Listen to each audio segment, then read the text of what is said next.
No niin, tervetuloa kaikille tähän potilaanpäivään. Meillä on nyt järjestyksessä 3. tämmöinen vuosittainen koulutuspäivä, tietoisuuspäivä. Mun nimi on Annika Irenius ja mä toimin tässä meidän Harvinaiset syövät -hankkeessa projektipäällikkönä.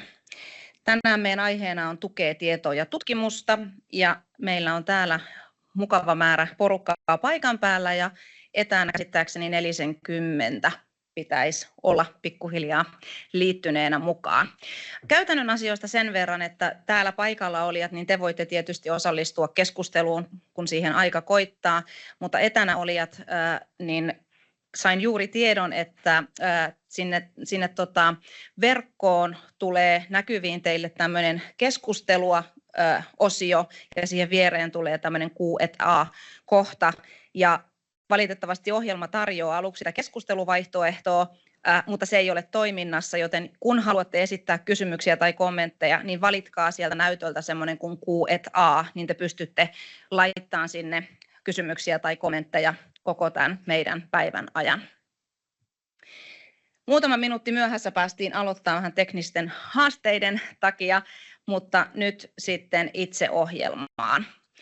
Eli tässä näkyy päivän ohjelma. Ehkä olettekin kaikki sen jo katsoneet, mutta mä tässä vähän kertaan. Eli tässä tulee tämän tilaisuuden avauksen ja pienen johdatuksen jälkeen meillä vähän asiaa syöpästrategiasta ja harvinaisista syövistä. Meillä on sekä lääkäri että kokemusasiantuntijapuheenvuorot siinä. Ja sitten meillä on syöpäjärjestöiltä tähän luotokeskustelutukeen puhumassa syöpäjärjestöjen asiantuntija. Sitten pidetään pieni jalottelu ja biotauko. Ja sen jälkeen sitten jatketaan meidän harvinaiset syövät ja syöpäalttius oireyhtymän asiakasraadin asioista. Meillä on siinä meidän asiantuntija puhumassa raadin suulla. Ja sitten lopuksi on vielä tämä tutkimusosio, eli meidän Helsingin yliopiston professori pitää esityksen tässä. Ja tosiaan 4 eteenpäin on sitten halukkaille ja etukäteen ilmoittautuneille paikan päällä olijoille tutkimuskierros tuossa vieressä olevassa rakennuksessa laboratoriossa. Mutta pitemmittä puhetta kaikille antoisaa iltapäivää ja mä vähän taustatan teille, mistä tässä päivässä ja tässä kokonaisuudessa on kysymys. Tässä on ensinnäkin kuva meidän asiakasraadista, eli harvinaisten syöpien ja syöpäalttiusoireyhtymien asiakasraadista, joista täällä ehkä jotkut tunnistaakin muutamia ihmisiä. Me käynnistettiin tämä koko toiminta tähän harvinaisiin syöpiin liittyen ja asiakasraatiin liittyen tämmöisen ERN-Eurakan jäsenhaun myötä, eli tämä ERN-Eurakan on European Reference Networks, eurooppalainen harvinaissairauksien verkosto, joista tämä Kenturis edustaa harvinaisia kiinteitä kasvaimia. Eurakan edustaa harvinaisia kiinteitä kasvaimia ja sitten me tehdään tässä yhteistyötä Kenturisin kanssa, eli on perinnölliset syöpäalttiusoireyhtymät. Me käynnistettiin tämä toiminta 20 vuoden alussa ja meillä on tässä raadissa noin 12 potilasedustajaa ja sitten meitä on 3 ammattilaista mukana ja me kokoonnutaan semmoinen 4 kertaa vuosi. No itse sitten tämä harvinaiset syövät ja syöpäalttiusoireyhtymät -hanke, joka on tämmöinen kansallinen koko Suomea koskeva hanke, niin tämä käynnistyi helmikuussa 2022 ja tässä toi Fican South ja Fican Mid tarkoittaa sitä, että meillä on täällä HUSissa tämmöinen alueellinen syöpäkeskus, joka on nimeltään Fican South, minä toimin siellä. Ja sitten meillä on tuolla Taussissa Tampereella Sisä-Suomen syöpäkeskus, joka on nimeltään Fican Mid ja meillä on sieltä sitten mukana täällä meidän koko tämän hankkeen vastuuhenkilö, ylilääkäri Annika Auranen, joka tuossa kohta sitten pitää puheenvuoronkin. Ja kuten sanoin, se hanke on kansallinen, meillä on vetovastuu, mutta siinä sitten on mukana ammattilaisia ja potilasedustajia ympäri Suomen.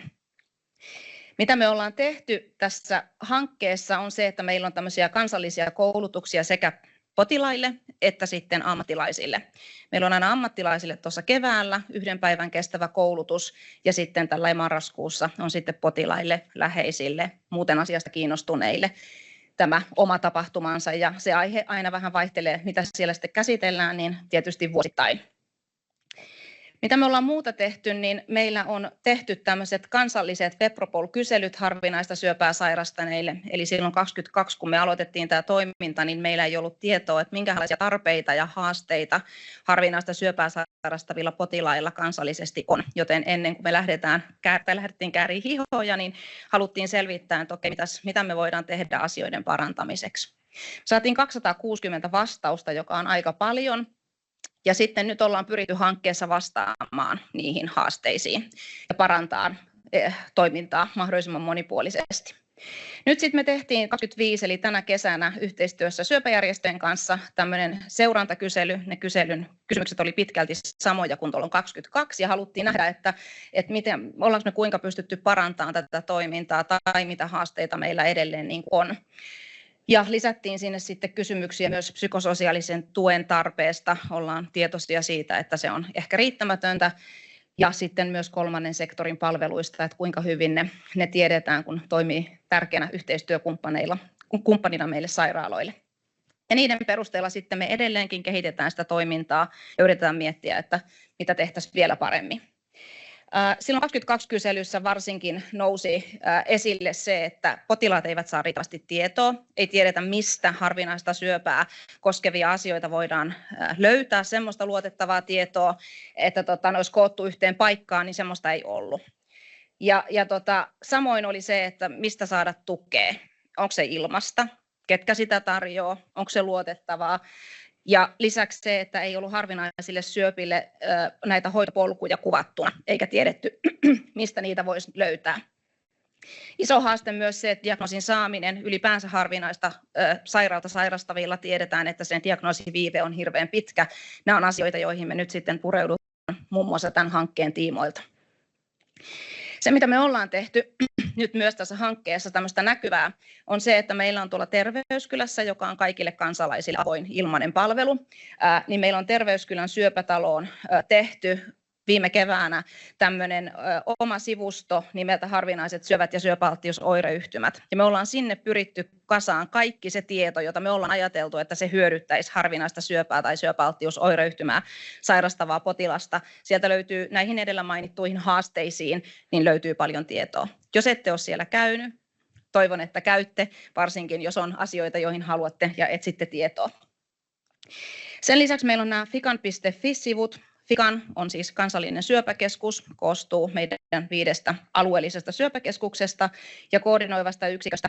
Ja myös sinne sivuille on koottu koko tästä meidän hankkeesta tietoa. Siellä on blogia, sieltä löytyy aika monipuolisesti kattavasti tietoa. Sen lisäksi meillä on harvinaiset syövät esitteitä. Katja, kysyn sen verran, että veitkö tuonne sivupöydälle niitä? Eli me tehtiin tässä hankkeessa yhdessä potilaiden kanssa tämmöinen harvinaiset syövät esite, et ole yksin. Eli saatte ottaa niitä ja toivonkin, että otatte ne ohjaa teitä myös noiden linkkien sivuille, jota tässä näkyy. Mutta tämä tämmöisenä alustuksena siitä, että miten me ollaan tämä käynnistetty, miksi tämmöinen päivä on ja vielä kerran kaikille tervetuloa mukaan. Eli nyt on käyty vähän taustatietoja läpi, mutta tärkeämpää on nyt kuulla meidän kokemusasiantuntijaa, eli Tuula Nikkilää, joka on ollut monessa meillä mukana ja kertonut omaa tarinaa ja päästetään Tuula ääneen, joten ole hyvä Tuula ja mä tuon sulle mikin vielä.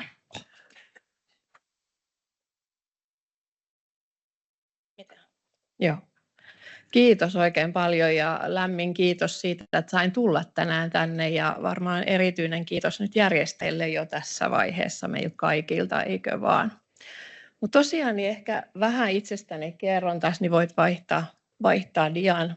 Mä istun täällä, että sen verran tiedoksi sinne etäkatsomoon, että ikävä kyllä nyt ette välttämättä minua näe kasvoillaan.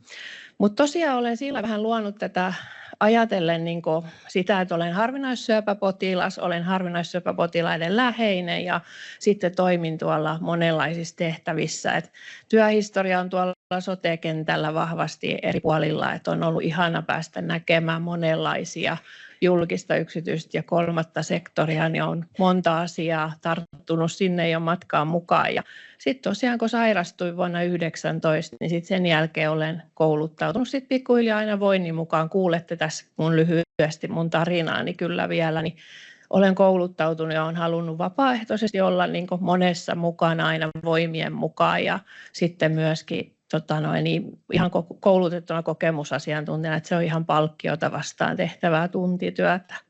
Ja harvinaisten kentässä, että harvinaisten verkostolla on tämmöinen harkkoryhmä, mikä edesauttaa sitä, että harvinaisten sairaiden asiaa saadaan vietyä eteenpäin koko Suomessa ja sitten tosiaan potilasosallisuutta tutkimukseen tämän potkun kautta, niin kuin me sanotaan lyhennyksenä. Meidän mielestä se on hyvä, että me vähän niin kuin ollaan potkimassa siellä ja ollaan tutkijoiden kanssa tekemässä yhteistyötä ja luomassa semmoista asiaa siellä Aikanissa. Eli se on semmoinen digitaalisten yksilöllistettyjen syöpälääketieteen lippulaiva. Kuulostaa kauhean monimutkaiselta, mutta tutkijoiden kanssa tehdään yhdessä työtä.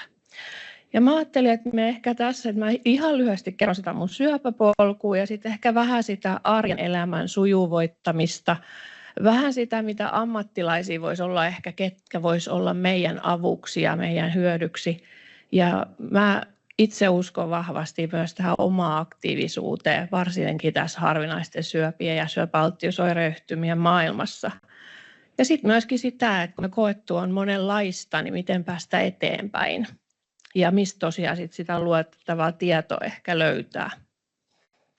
Ja tosiaan tässä on ehkä lyhyesti jotain minusta, että millainen olen, mutta yleensäkin olen ollut hyvin aktiivinen ihminen, että ennen sairastumista ja elin semmoisia ruuhkavuosia siinä, että oli työtä ja oli harrastusta ja oli toista työtä ja monenlaista oli elämässä, ihanaa asiaa ja toki sitten tuli vähän murheitakin matkaan, että mieheni kanssa niin meidän vanhemmista, kun niitä on 4 kappaletta, niin 3 sairastui syöpiin ja 2 sairastui niihin harvinaisiin syöpiin ja ikävä kyllä he menehtyivätkin niihin syöpiin noiden vuosien aikana ja sitten yhdelle tuli onneksi sellainen syöpä, mikä voitiin parantaa. Eli tämä oli se lähtötilanne, mistä sitten lähdettiin tähän minun matkalleni. Ja tähän yhteen diaan mä laitoin tämän mun koko monen vuoden matkan teille. Eli monenlaista asiaa tuli. Pieni patti reiden sisällä aloitti tämän matkan. Mitään ulkopuolelle ei näkynyt, mitään kipua ei ollut. Se oli ihan sattuma, että sen löysin. Ja tosiaan sitten siinä meni 3 kuukautta ennen kuin siihen diagnoosiin päästiin ja tosiaan se vaati sen, että se kasvain ihan pois leikattiin ennen kuin sitten 5 patologin voimin se diagnoosi jollain tavalla sieltä löydettiin, että se on tämmöinen erilaistumaton sarkooma. Harvinainen syöpä, mitä on Suomessa noin 250 tapausta vuodessa, siinä paikkeilla mennään. Ja tosiaan siinä on matkoja käyty 5. Eli ensin leikattiin kasvain, sitten 1 reisilihas pois ja sitten sai sytostaatteja ja sädehoitoja.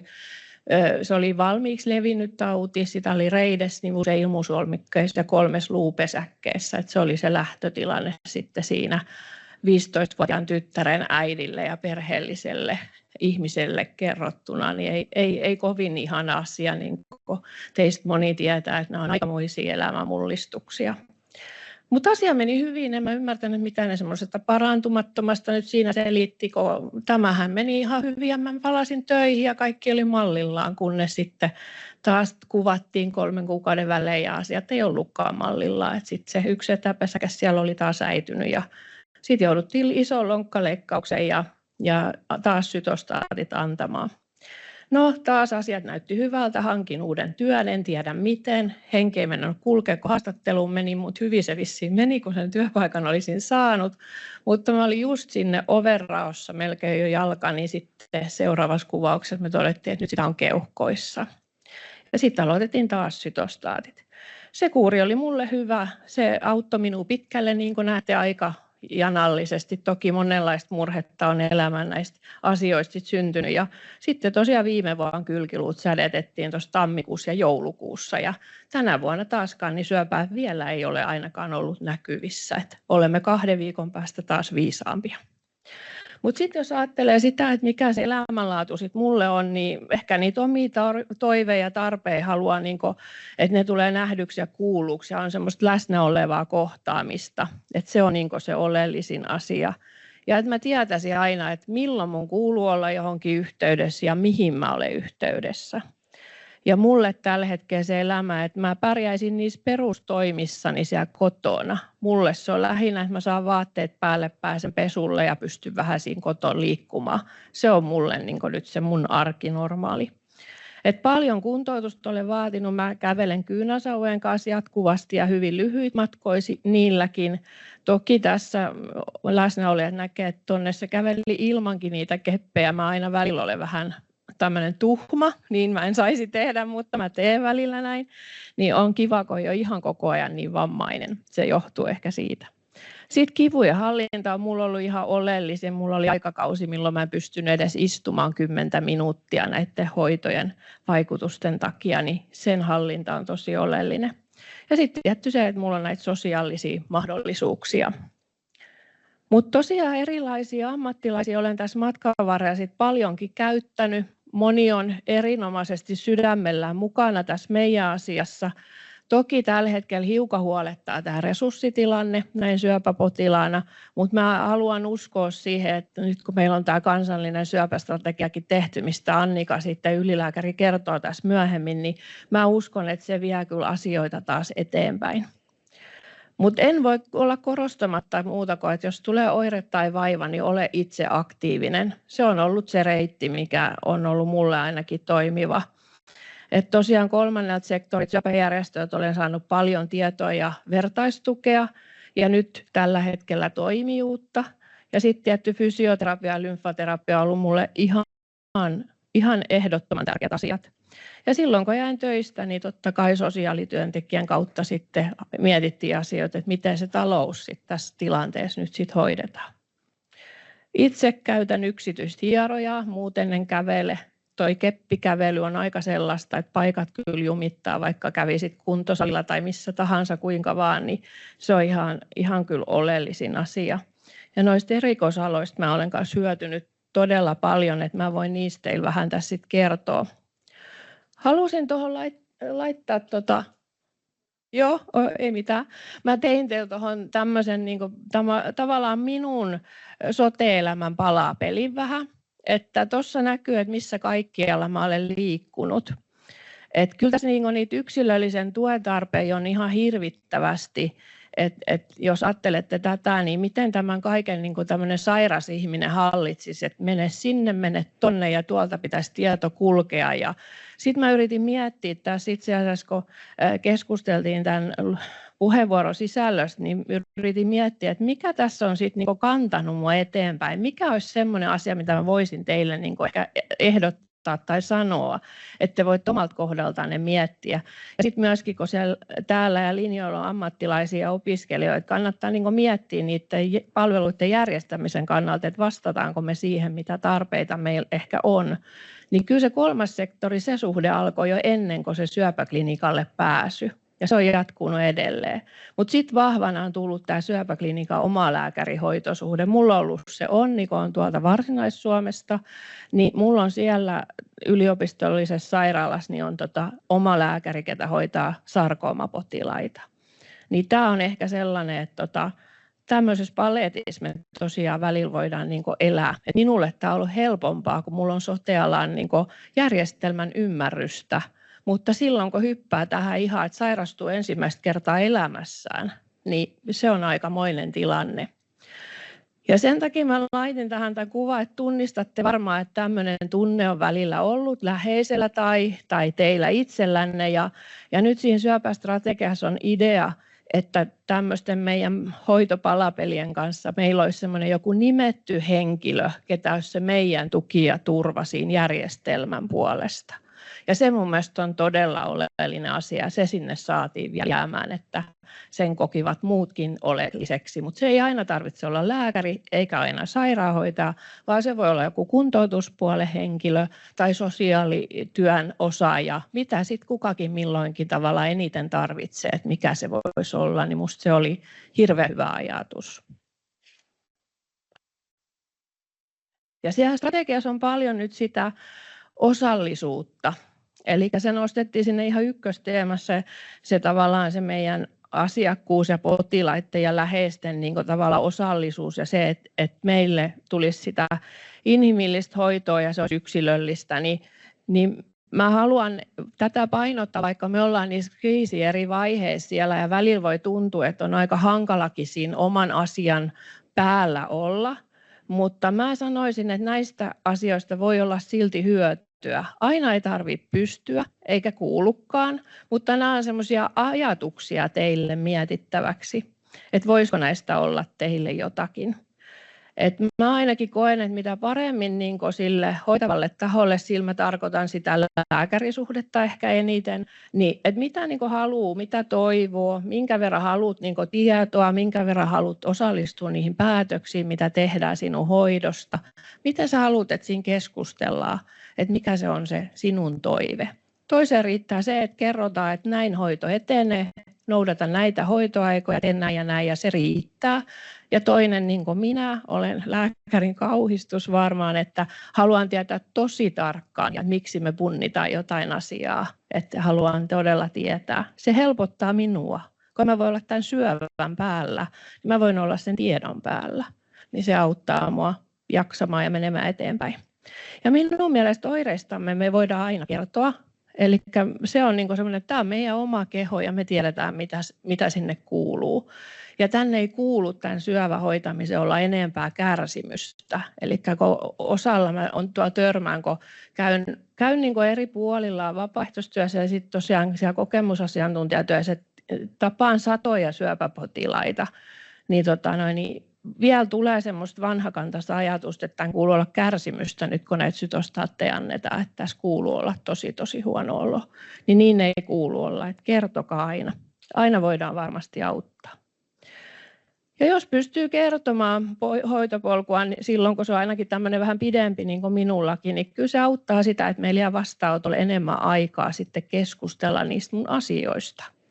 Että jos mulla on ollut ylhäällä, että olen vaikka mennyt sinne fysiatrille, sinne selkäpuolen asioihin, kun ottaa nuo hoidot aika paljon tämän luustonkin päälle, niin on se helpompi, kun siinä on 6 vuotta vähän niin kuin scrollattuna yhdelle paperille vaikka, niin on se helpompi lääkärin kuin etsiä sieltä kaikkea sitä tietoa sieltä koneelta. Ja sitten mä sanoin, että kysykää aina, kun on kysyttävää. Ja vastaanotot saa nauhoittaa, kun sanoo, että minä toivon, että on helpompi palata tähän. Läheinen saa aina olla mukana, että sitä on pyytänyt, että erikseen vielä mainittaisi siinä, kun aika lähtee potilaalle, että läheinen on tervetullut vastaanotolle. Ja myöskin sitä, että me tiedettäisiin, kuinka siihen vastaanottoon on varattu aikaa, että ainakaan tuolla meidän päässä niin ei näy kellonaika ja mihin pitää tulla. Ja sitten tosiaan se lääkelista niistä, että mitä te oikeasti tällä hetkellä syötte, niin se on se oleellisin. Reseptejä voi olla monenlaisia kirjoitettuna, mutta mitä oikeasti syö, niin silloin lääkäri on helpompi ottaa kantaa niihin asioihin. Ja kertokaa toiveista, ja mä ainakin pyydän aina noita ohjeita ihan kirjallisena. Jos keskustellaan jostain, niin mun on helpompi sitten palata niihin. Ja tuosta palautteesta mä kerron teille vielä lisää. Että kannattaa tosiaan, siis strategiassa on, että me ei pitäisi olla arvostavaa, inhimillistä, yksilöllistä kohtaamista, niin mä niin kuin sanon aina, että meidänkin täytyy olla aktiivisia, että ei voi olla aina vaan niin, että me odotetaan, että ammattilaiset tekee kaikkia asioita, että mekin voidaan olla tässä tosi paljon mukana, aina voimavarojen mukaan. Joskus se voi olla, että sä vastaat vaan siihen palautekyselyyn, mikä tulee siitä vaikka lääkärikäynnistä, niin se on jo hyvää palautetta antaa sinne.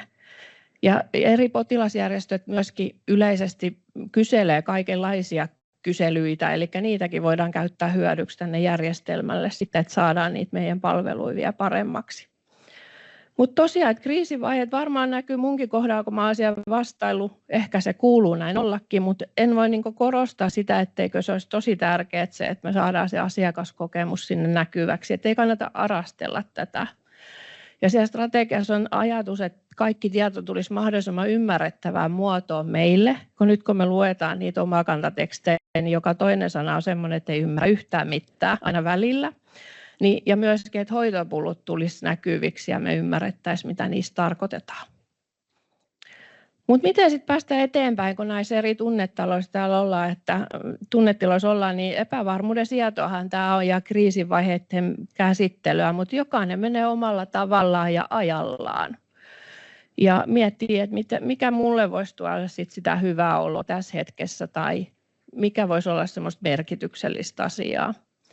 Ja tärkeää, että ottaisi vastaan apua ja pyytäisi apua. Ja nämä 2 viimeistä on kyllä todella vaikeita. Ainakin mä koen näin. Mä huomaan, että täällä joku salissa nyökkää tiedoksi sinne etäkatsomoon.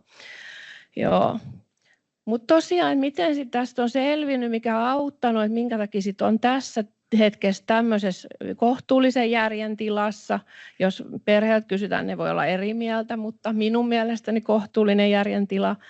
Niin ehkä se, että mä oon koittanut siihen omaan mieleen vaikuttaa, että pyrkii siihen vaikuttaa, että ei se aina onnistu, että on positiivinen olo, mutta ei se ole terveelläkään. Mutta yrittänyt siihen löytää niitä voimavaroja paljon. Se on sitä oman mielen niin kuin sisällä käsitellä näitä asioita.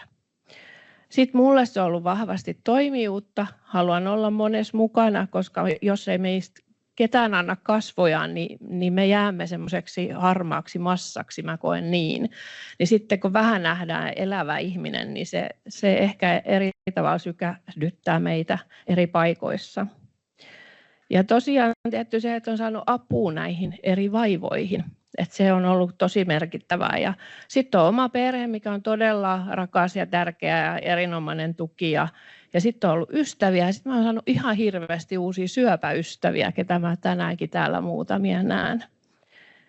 En pysty liikkumaan muuta kuin vedessä, niin se on se minun juttu aina silloin, kun hoidot ei ole päällä. Ja olen semmoinen TV-tuijottaja, mutta kenelle se on sitten käsityöt, musiikki, lukeminen, piirtäminen, maalaaminen, kirjoittaminen, valokuvaus, eläimet, mitä kellekin. Että kannattaa niitä pohtia, mikä se minulla on nyt, miksi minä olen tänään sitten tässä. Sitten tietysti se, että on saanut sitä taloudellista tukea, että kyllähän se aika pudotus on työelämästä tänne sairauden maailmaan, niin se vaikuttaa siihen. Ja paljon antaa tämä uusi elämä. Mä sanoin, että mä en halua sopeutua mihinkään, musta se on negatiivinen sana, mutta mä voin alkaa elää mun uutta elämää, niin seihän mä suostun, että se on niin kuin se juttu. Ja paljon vertaisuutta ja erilaiset kurssit ja sopeutumisvalmennukset on ollut mulle kanssa tärkeä. Syntyy uusia yhteisöjä ja tutustuu uusiin ihmisiin ja saa ajatuksia käsiteltyä sitä omaa sairauttaan. Ja saa tämmöisiä uusia kokemuksia. En mä olisi tänään täällä, jos en olisi sairastunut tähän syöpään esimerkiksi.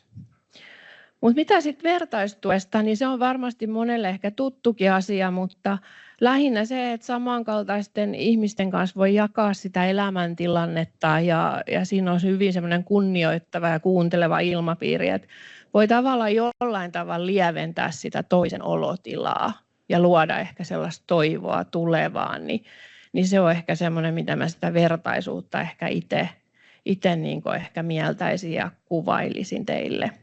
Ja ei jää yksin, mutta en myöskään ole yksin sitten siellä, että se on tosi tärkeä asia. Että jos et ole ikinä kokeillut, niin suosittelen kokeilemaan. Mutta ei ole kaikkien juttu, mutta kannattaa ehkä kokeilla. Ja täällä muuten, kun näette kuvia, niin osaan tuolta ihan kuvapankeista ja sitten nämä, mitkä on täältä mietteitä maalta, niin niihin mulla on häneltä ihan oma lupa käyttää niitä näissä esityksissä. Ja tosiaan niin yhdessä kansainvälisen vertaistuen päivässä, niin yksi ryhmä otti tällaisen tuotoksen yhteen lauseeseen vertaistuesta, mikä mun mielestä oli aika hieno kiteytys, että vertaistuki on kuin majakka myrskyssä, se ei poista aaltoja, mutta auttaa näkemään suunnan. Joku on todella taitava tässä asiassa. Joo.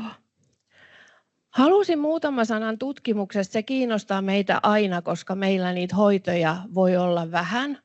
Niin sen puolesta, että perustutkimus tehdään Suomessa ja maailmalla, että syövän syntyä selvitellään niitä mekanismeja ja asioita. Ja sitten tehdään kliinistä tutkimusta, mihin ne erilaiset lääketutkimukset ja hoitoihin liittyvät kokeilutkin liittyy.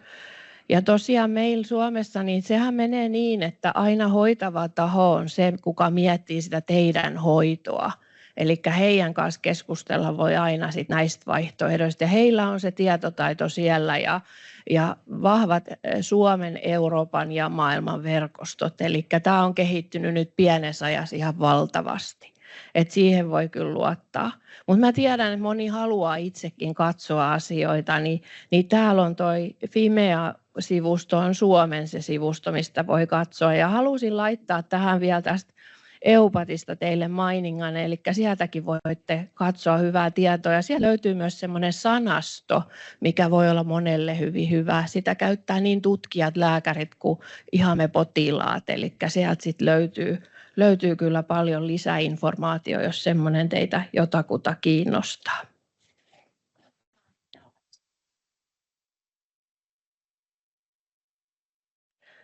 Tämä laitoin tähän vain sen takia, että tämä on maailmanlaajuinen sarkomapotilaiden edunvalvontajärjestö, mikä tekee ihan tutkimusta, eli ei puhuta vain pelkistä kyselyistä. Niin haluan ehkä sen, että kun mä tiedän, että täällä on ammattilaisia ja myöskin opiskelijoita, eli potilaisia niissä olevissa järjestöissä on todella paljon voimaa ja kannattaa yhteistyökumppaneina heitä hyödyntää. Että tässäkin jos ajattelette, että 1800 ihmistä on vastannut 49 eri maasta, niin me voidaan jo siitä jotain päätellä ja sanoa ja siitä taas jalostaa asioita eteenpäin. Niin tämä oli vain teillä tämmöinen yksittäinen nosto tavallaan siitä, että meidän hyväksi kyllä tehdään asioita koko ajan kovaa vauhtia.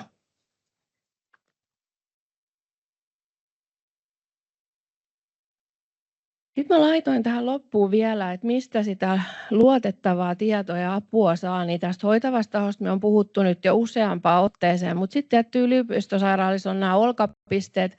Toisilla ne voi olla tämmöisiä neuvontapalvelupisteitä, missä on usein syöpäjärjestöjen ammattilaisia vapaaehtoisia sitten tukemassa ja neuvomassa. Syöpäjärjestöjen palveluista me kuullaan tänään lisää. Katja Tähkä kertoo niistä. Sieltä löytyy paljon keskustelutukipalvelua ja erilaista neuvontaa. Ja myöskin alueellisista syöpäjärjestöistä niin löydätte ammattilaisia ja sitten näitä vertaistuen ja osallistumisen mahdollisuuksia, että kannattaa huomioida ja myöskin taloudellisia etuuksia.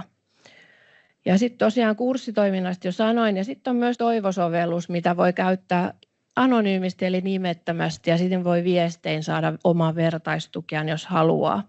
Siellä on erilaisia järjestöjä, muutakin kuin syöpäjärjestöjä siinä sovelluksessa. Terveyskylästä tuli puhetta ja sitten se, että en voi sitäkään korostaa, että kyllä se oma tukiverkkokin on tosi tärkeä, että sillä tavallaan pääsee myöskin eteenpäin. Halusin tähän laittaa vielä tämän muistutukseksi, että tämä ei varmasti jää teille mieleen ja myöskin sinne etänä olijat pääsevät tähän niin kiinni. Eli tämä löytyy tämä uusi esite, mihin on hirvittävän hyvin koottu ne asiat. Tämä löytyy sieltä myös netin syövereistä, eli tässä on nämä linkit ja osoitteet, niin voitte tästä vaikka kuvan napata. Mutta tosiaan ihan jos laittaa tuon harvinaiset syövät, et ole yksin esitä siihen Googleen, niin kyllä löytyy silläkin. Niin suosittelen tutustumaan. Kerrankin kaikki on yhdessä paikassa. Päästään helpommalla. Ja ehkä tähän loppuun mä haluaisin sanoa, että mennään hetki kerrallaan ja niin kuin siinä Roosanauha-kampanjassa oli, että päin elämää, niin se olisi se mun toivesana meille kaikille eteenpäin. Mennään hetki kerrallaan. Kukaan ei tiedä kuinka kauan, mutta kristallipallo ei onneksi ole kellään ja siihen mä ainakin vielä tänään luotan. Mutta kiitos teille.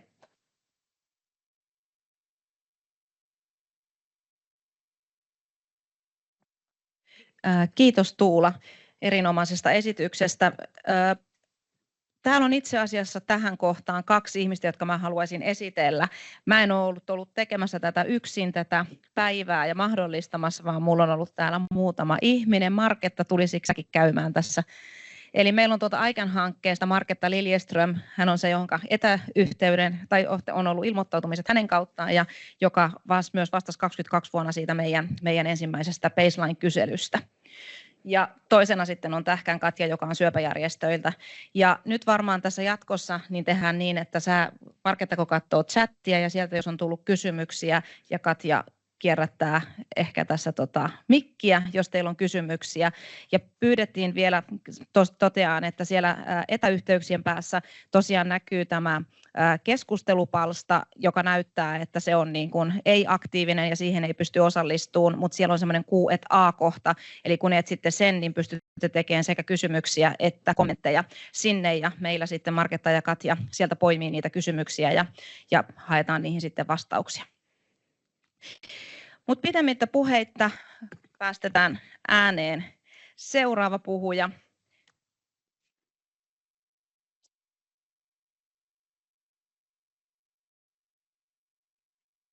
Eli meidän ylilääkäri, Sisä-Suomen syöpäkeskuksen johtaja ja harvinaiset hankkeen vastuuhenkilö Annika Auranen, ole hyvä.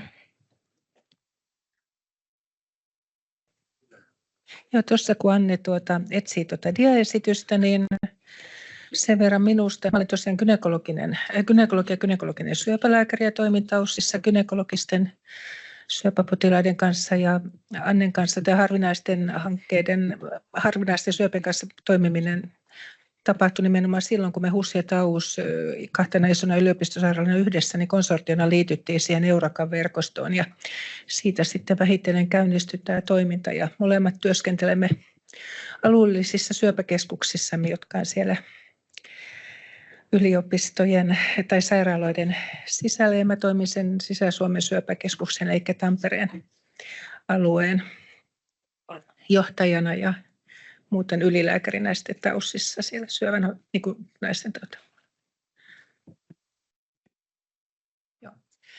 Joo, eli Suomestahan on pitkään puuttunut syöpästrategia ja Suomi taitaa olla yksi ainoita Euroopan maita, joista se on puuttunut. Ja ehkä, jos mä olen oikein ymmärtänyt, niin kiitos kenties eduskunnan syöpäverkoston ja ehkä Sari Sarkomaan ja joululahjarahojen, niin vuonna 2023 eduskunnan joululahjarahoissa myönnettiin 80 000 siihen, että Suomeen lähdettäisiin laatimaan ensimmäistä kansallista syöpästrategiaa ja sosiaali- ja terveysministeriöhän tästä se meni sinne hallinnonalalle ja joulukuussa 2023 se toimeksianto tuli sitten sieltä sosiaali- ja terveysministeriöstä kansalliselle syöpäkeskukselle eli Fikanille lähteä tekemään tätä syöpästrategiaa ja sitä sitten lähdettiin tekemään. Itse hankkeelle ohjausryhmä asetettiin, jossa kansallisen syöpäkeskuksen edustajana oli Markku Mäkijärvi ja Maaru Berglund Tampereelta. Siellä oli STM:n edustus, syöpäjärjestöistä oli edustus ja THL:stä oli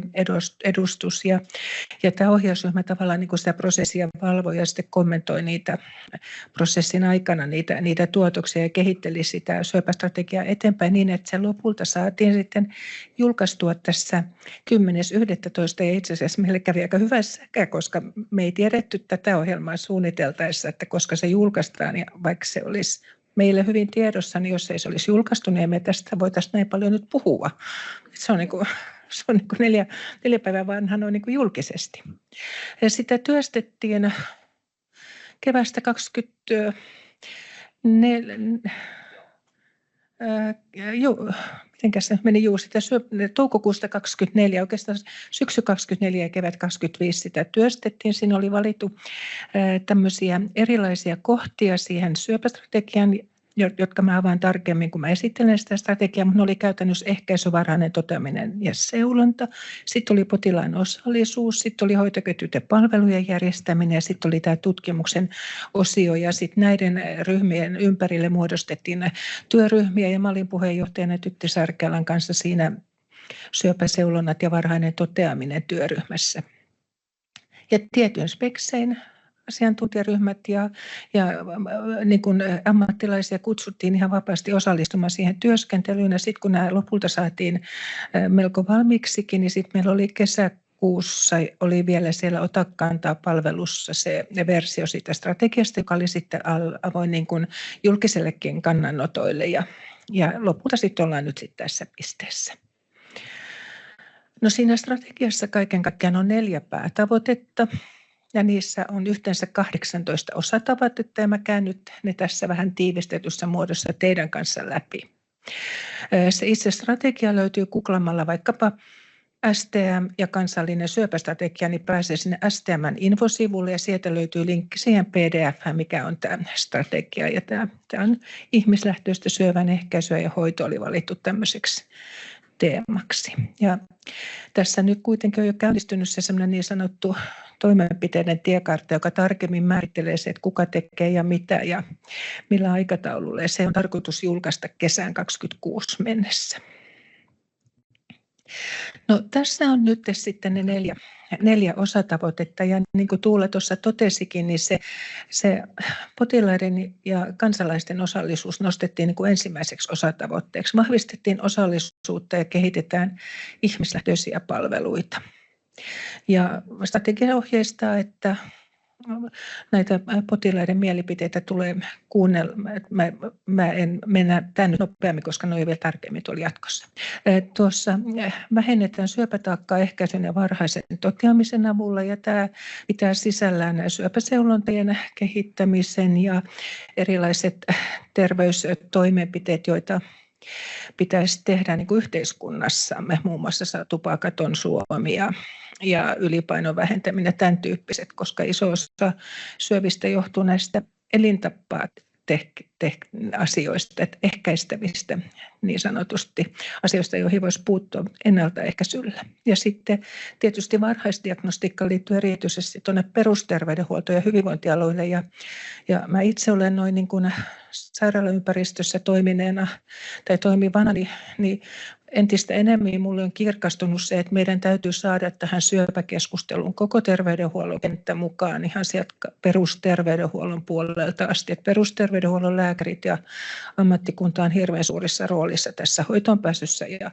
epäilyssä ja diagnostiikan käynnistämisessä. Ja sitten toisaalta meidän sairaalajärjestelmä ei kestä lisääntyvää potilasmäärää ilman, että me aktiivisessa hoidossa olevien potilaiden siirtyessä niin sanotusti seurantavaiheeseen enemmän tehdään yhteistyötä siellä lähemmänä potilaita olevien perusterveydenhuollon lääkärien kanssa, jotka on kokeneet ammattilaisia, mutta toistaiseksi on vähän niin kuin ulkoistettu koko syöpäasia sinne sairaalan niin kuin sisälle, ja kyllä tämä koskee koko meidän palvelujärjestelmää. Yhdenvertainen vaikuttava syövänhoito. Siinä on tavoitteita tästä palvelujärjestelmästä ja tutkimuksestakin. Puhutaan, että tämähän on nyt sitten, jos miettii vastuuministeriitä, niin juuri tänään kuulin, että se on nyt sillä tavalla, että Sanni Grahn-Laasonen tällä hetkellä olisi vastuuministeri liittyen näihin tutkimusasioihin ja Kaisa Juuso sitten, joka oli siellä julkistamistilaisuudessa niin liittyen näihin niin kuin hoitoasioihin.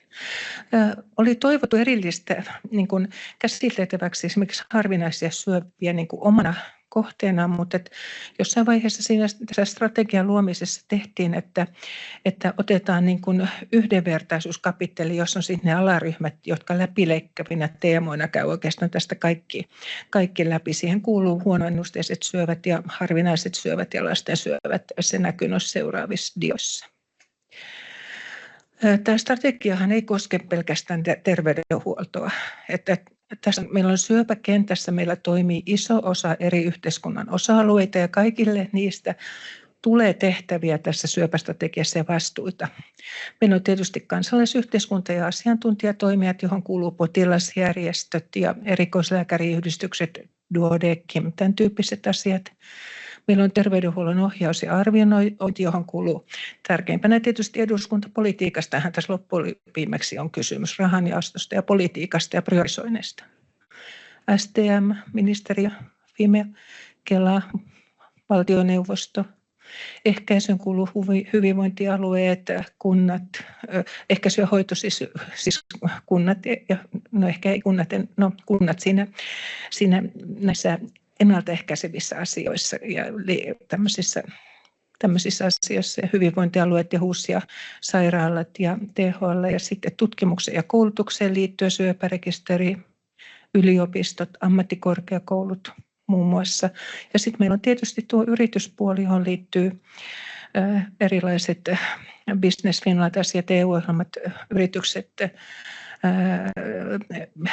ministeriö, että Suomessahan on kuitenkin sellainen toive, että me saataisiin semmoiselta niin kuin terveysalan kasvustrategialta ja yritysyhteistyöltä myös resursseja ihan toteuttamaan ja kehittämään tätä meidän niin kuin käytännön hoitoakin. Että tässä kohdin ollaan niin kuin, kaikki tavallaan hyötyisi siitä, jos me tehdään yhteistyötä.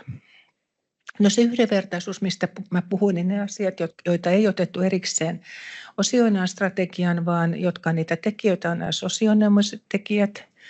Suomessa on varsin suuri ero miten syövästä selviytyminen niin kuin liittyy sosioekonomisiin tekijöihin. Lapset ja nuoret, harvinaiset syövät ja syöpäarttiusoireyhtymät on niin kuin läpileikkaavana tässä alueellinen eriarvoisuus. Ihmisen pitäisi saada ihan yhtä hyvää hoitoa tuolla Lapissa kuin Helsingissä, ikääntyneet ja huonoennusteiset syövät. No sitten mennään tähän päätavoitteeseen 1. Vahvistetaan osallisuutta ja kehitetään ihmislähtöisiä palveluita. Halu on, että saadaan asukkaat, potilaat ja kansalaiset osallistumaan palveluiden kehittämiseen, asiakasraadein, moniin tämmöisiin osallistamisten keinoin, ei vaan kertomaan mielipiteitä, vaan oikeasti kehittämään niitä palveluita. Tämä arvostava inhimillinen ja yksilöllinen kohtaaminen on laitettu tällaiseksi niin kuin tavoitteeksi ja jokainenhan meistä ymmärtää, että ihmisen pitäisi olla ihminen ihmiselle, että valitettavasti meitä toimii monenlaisia henkilöitä tämmöisessä palveluammatissakin ja jotenkin täytyy se viesti välittää, että jos olet palveluammatissa ja sulla on huono päivä, niin sen ei pitäisi näkyä sitten sille henkilölle, jota sillä hetkellä palvelet muun muassa. Ja pitäisi niin kuin aina muistaa se oman persoonan ystävällisyyden, niin kuin sanottiin, lämmin katse ja myötäelävä katse on tärkeä. Ja sitten terveysviestintä, eli huolehdittaisiin siitä, että miten puhutaan sairauksista ja syövistä, niin puhutaan sillä kielellä, että kaikki ymmärtävät. Päätavoitteessa 2 on, että syövän riskitekijöitä vähennetään ja suojaavia tekijöitä vähennetään. Ja tähän kuuluu juuri Tupakaton Suomi, kuntien mahdollisuudet järjestää erilaisia liikuntapalveluja, kansalaisen liikunnan edistäminen. Suomi on selkeästi ylipainoisempi kuin Euroopan maat keskimäärin. Ylipaino taitaa olla osatekijänä noin 30% syöpiä. Että nämä on tämmöisiä hyvin lähelle ihmistä meneviä asioita, joita yhteiskuntasuunnittelu ja kunnat voi auttaa. Sitä tarkoittaa tuo syöpää ehkäistään hyvinvointialueilla ja lähipalveluissa. Eli järjestetään tupakasta vieroitusta. Kunnallisella päätöksenteolla huolehditaan siitä, että päätökset tehdään terveyttä edistävästi. Syöpäseulonnoissa me ollaan Suomessa tosi hyvässä asemassa, kun meillä on syöpärekisterissä, THL:n alaisessa syöpärekisterissä toimiva seulontarekisteri, joka jo vuonna 1953 käynnistyi ensimmäisen kohdunkaulisyöpäseulontaohjelman. Rintasyöpäseulonta käynnistyi 80-luvulla ja lopulla ja suolistosyövän seulonta nyt tässä 5 vuotta sitten, 4 vuotta sitten ihan maanlaajuisesti. Ja tällä hetkellä eturauhassyövän seulonta ja keuhkosyövän seulonta ovat tämmöisen pilottitieteellisten tutkimusten puitteissa menossa tällä hetkellä. Että ennen kuin seulontaohjelma pääsee palvelujärjestelmään, se edellyttää eduskunnan päätöksentekoa ja hyvin tarkkaa semmoista niin kuin vaikuttavuusarviointia sitä, että pystytäänkö ja millä resursseilla toteuttamaan, mutta ne ovat vaiheessa. Tämä syövät havaitaan varhaisessa vaiheessa kaikkialla terveydenhuollossa, se on suuri haaste meillä. Nykyään ihmiset eivät tunnu pääsevän lääkäriin, saati sitten, että niitä heidän vaivojaan jotenkin diagnostisoitaisiin. Ja tämä ei koske vain syöpiä, tämä koskee kaikkia asioita. Ja tämä on kenties se ydinkysymys tässä syöpästrategian toteuttamisessa, että ihmiset pääsevät nopeasti hoitoon, koska ainoastaan se keino meillä on niin kuin parantaa syöpäkuolleisuutta, että todetaan nämä syövät varhaisemmassa vaiheessa. Päätavoite 3 on se, että kansalliset hoitosuositukset ja hoitoketjut olisivat yhdenvertaiset ja ohjaisivat tätä hoitoa. Ja ehkä sitä tämä on ehkä tavallaan lääkärille itsestäänselvyys, sellaiselle lääkärille ainakin, joka hoitaa monimutkaisia tietyllä tavalla kategorisia asioita kuin jotain syöpää. Että meillä toki on kaikki lääkärit toimii kansallisten tai ehkä alueellisten, mutta aika paljon meillä on Suomessa ihan kaikkiin erilaisiin syöpiin tehty kansallisia hoitosuosituksia. Me kyllä niitä noudatetaankin, mutta tämä halutaan vielä paremmin niin kuin strukturoimaksi ja myös koskemaan kaikkia syöpiä. Laaturekisteritoimintaa tulisi kehittää, kuntoutus, psykososiaalinen tuki, terveyssosiaalityö, palliatiivinen hoito, näiden pitäisi olla vakiintunutta, mutta juuri nämä osiot ovat ehkä tässä kustannuspainehasteessa sellaiset, joiden kehittäminen on jäänyt nyt vähän lasten kenkiin. Ikääntyneiden syöpäpotilaiden diagnostiikka ohjastaa toimintakyvyn määrittäminen ja meidän syöpätapausten kasvuhan tulee koskemaan käytännössä ainoastaan päälle 75 vuotta täyttäneitä ihmisiä. Ja silloin se tarkoittaa sitä, että jos on 40-vuotias ihminen, joka sairastuu syöpään ja 80-vuotias henkilö, joka sairastuu syöpään, niin heillä ei voi ihan samanlaista hoitopolkua noudattaa, vaan iäkkäämmän henkilön kohdalla täytyy ensin katsoa, että mitä hän kestää ja mitkä ovat hänen niin kuin muut yleissairautensa ja mikä on mielekästä, jotta hänelle turvataan se, että hän selviää siitä syövästä sillä tavalla, miten parhaiten hänelle sopii. Ja sen takia tämä G8-seulaajakeriatrinen toimintakyvyn arviointi se on Tampereella jo vakituisesti käytössä ja se on tarkoitus kyllä. Ja se ei tarkoita sitä, että jätetään hoitamatta, vaan se tarkoittaa sitä, että huomioidaan se ihminen, jota hoidetaan. Että tässä monesti voi tulla sellainen väärinkäsitys, että nyt on tarkoitus niin kuin karsia hoidoista ihmisistä, vaan kysymys on se, että teemme potilaalle mahdollisimman vähän haittaa, kun hoidamme häntä mahdollisimman hyvin, vain tietämällä, mitä hän kestää. Henkilöstön riittävyydestä on huolehdittava ja sitten on tämä tutkimustyö. Puhutaan kansallisesta tietovarannosta, jos me saataisiin paremmin vähän meidän erilaista tietoa yhteen paikkaan, niin siitä ehkä syntyisi laaja semmoinen kansallisempi näkemys, missä mennään. Tämä on nyt vähän, tämä koskee toki monia muitakin sairauksia, ylipäänsä tätä terveyden tietovarantoa. Yksilöllistä lääketiedettä toivotaan lisättävän ja vahvistuvaa kliinistä tutkimusta.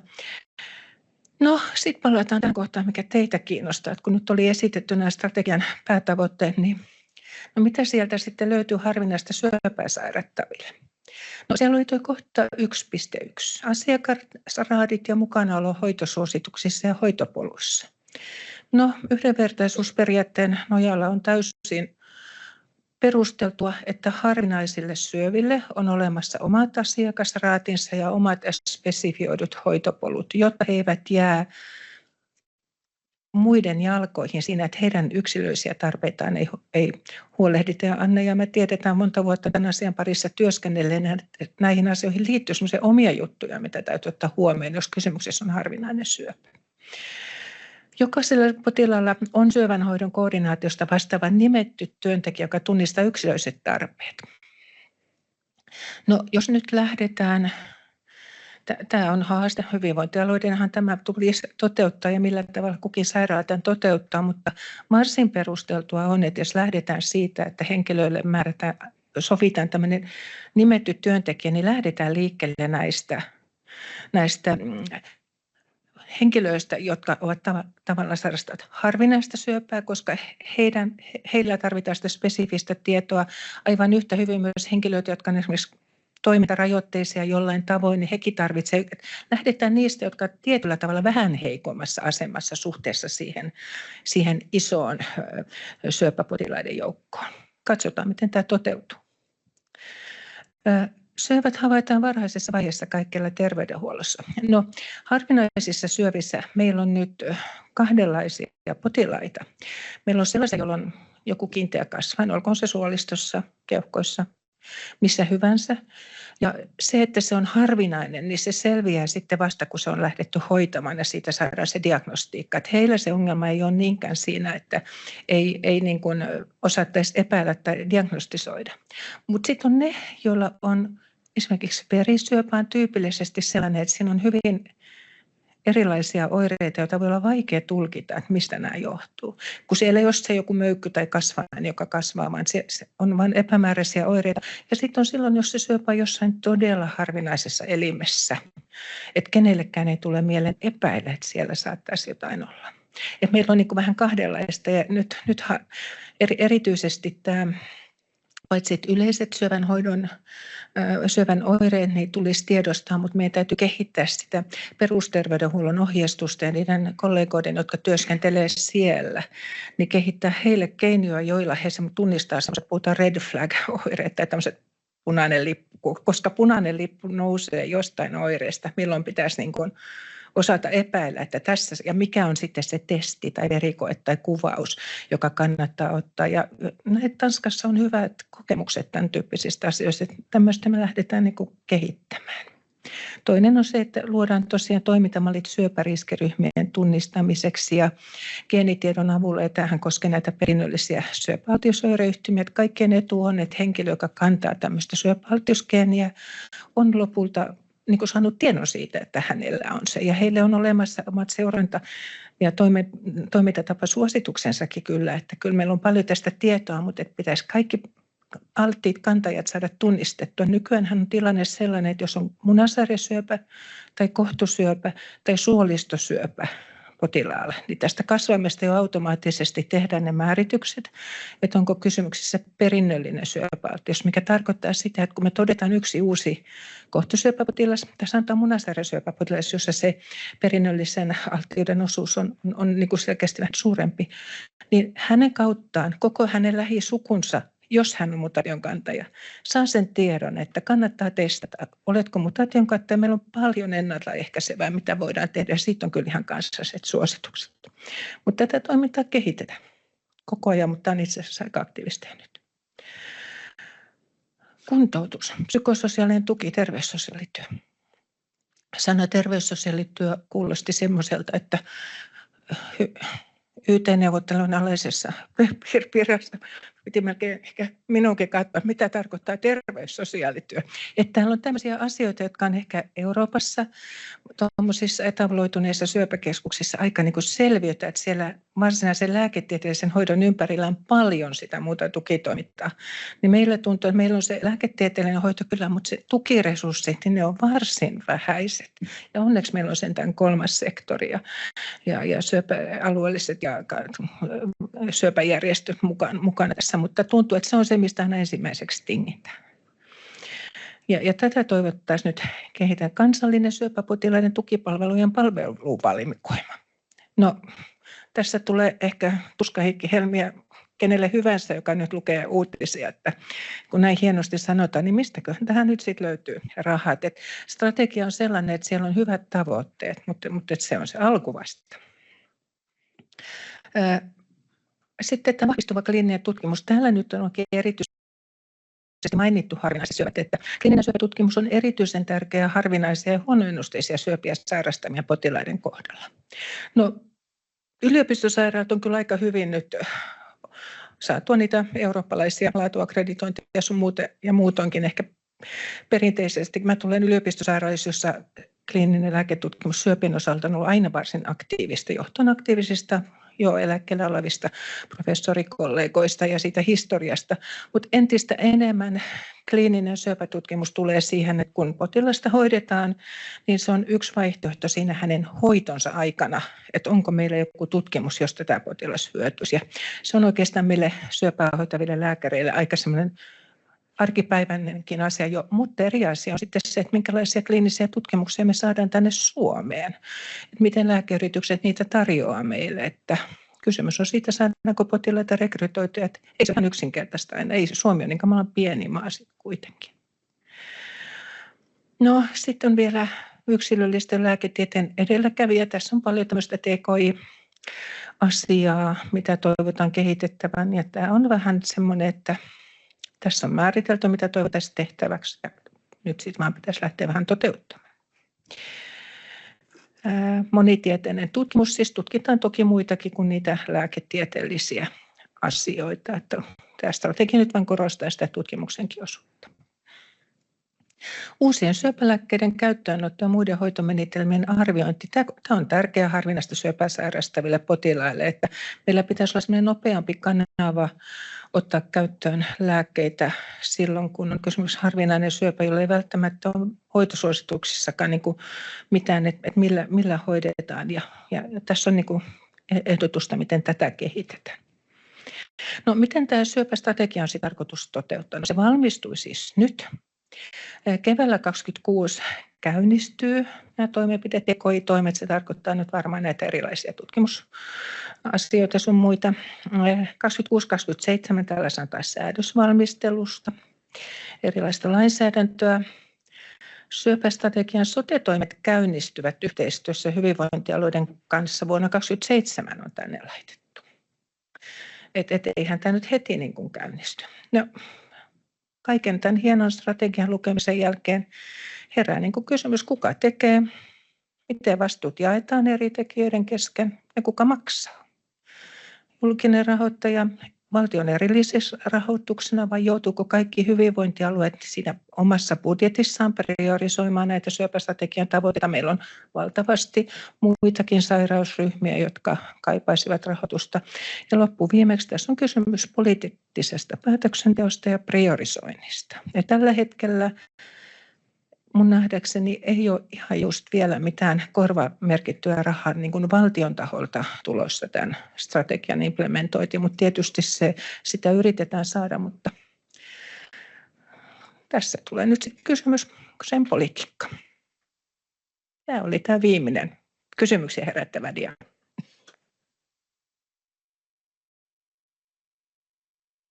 Kiitos Annika. On olla minuutilleen aikataulussa. Joo, sillä oli hienosti katsottu. Hyvä. Eli hypätään seuraavaan aiheeseen. Eli meillä on tosiaan nyt seuraavana tuossa sitten puhuu syöpäjärjestöjen luotopalveluista Katja Tähkä. Ja mä päästän Katja sut estraadille. Ole hyvä.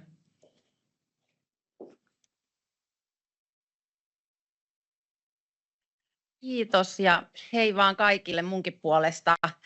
Olen tosiaan Katja Tähkä syöpäjärjestöiltä psykososiaalisen tuen päällikkönä siellä ja omasta taustasta voisin sen verran vähän sanoa, että mä olen täällä syöpäkeskuksessa ollut aikaisemmin töissä yli 30 vuotta ja nyt sitten 3 vuotta tuolla järjestöpuolella, mutta syöpäpotilaan parissa on työurani tähän mennessä tehnyt ja jatkan mieluusti loppuun saakka, että mitä työelämä on jäljellä. Mutta tänään on kertomassa teille meidän luotokeskustelutuesta. Kuinka monelle tämä luotokeskustelutuki tai luotopalvelu on tullut vastaan aikaisemmin? Ihan muutama käsi nousee, eli aika monelle tulee sitten uutta tietoa. Tai onko tuttua syöpäjärjestöjen neuvontapalvelu?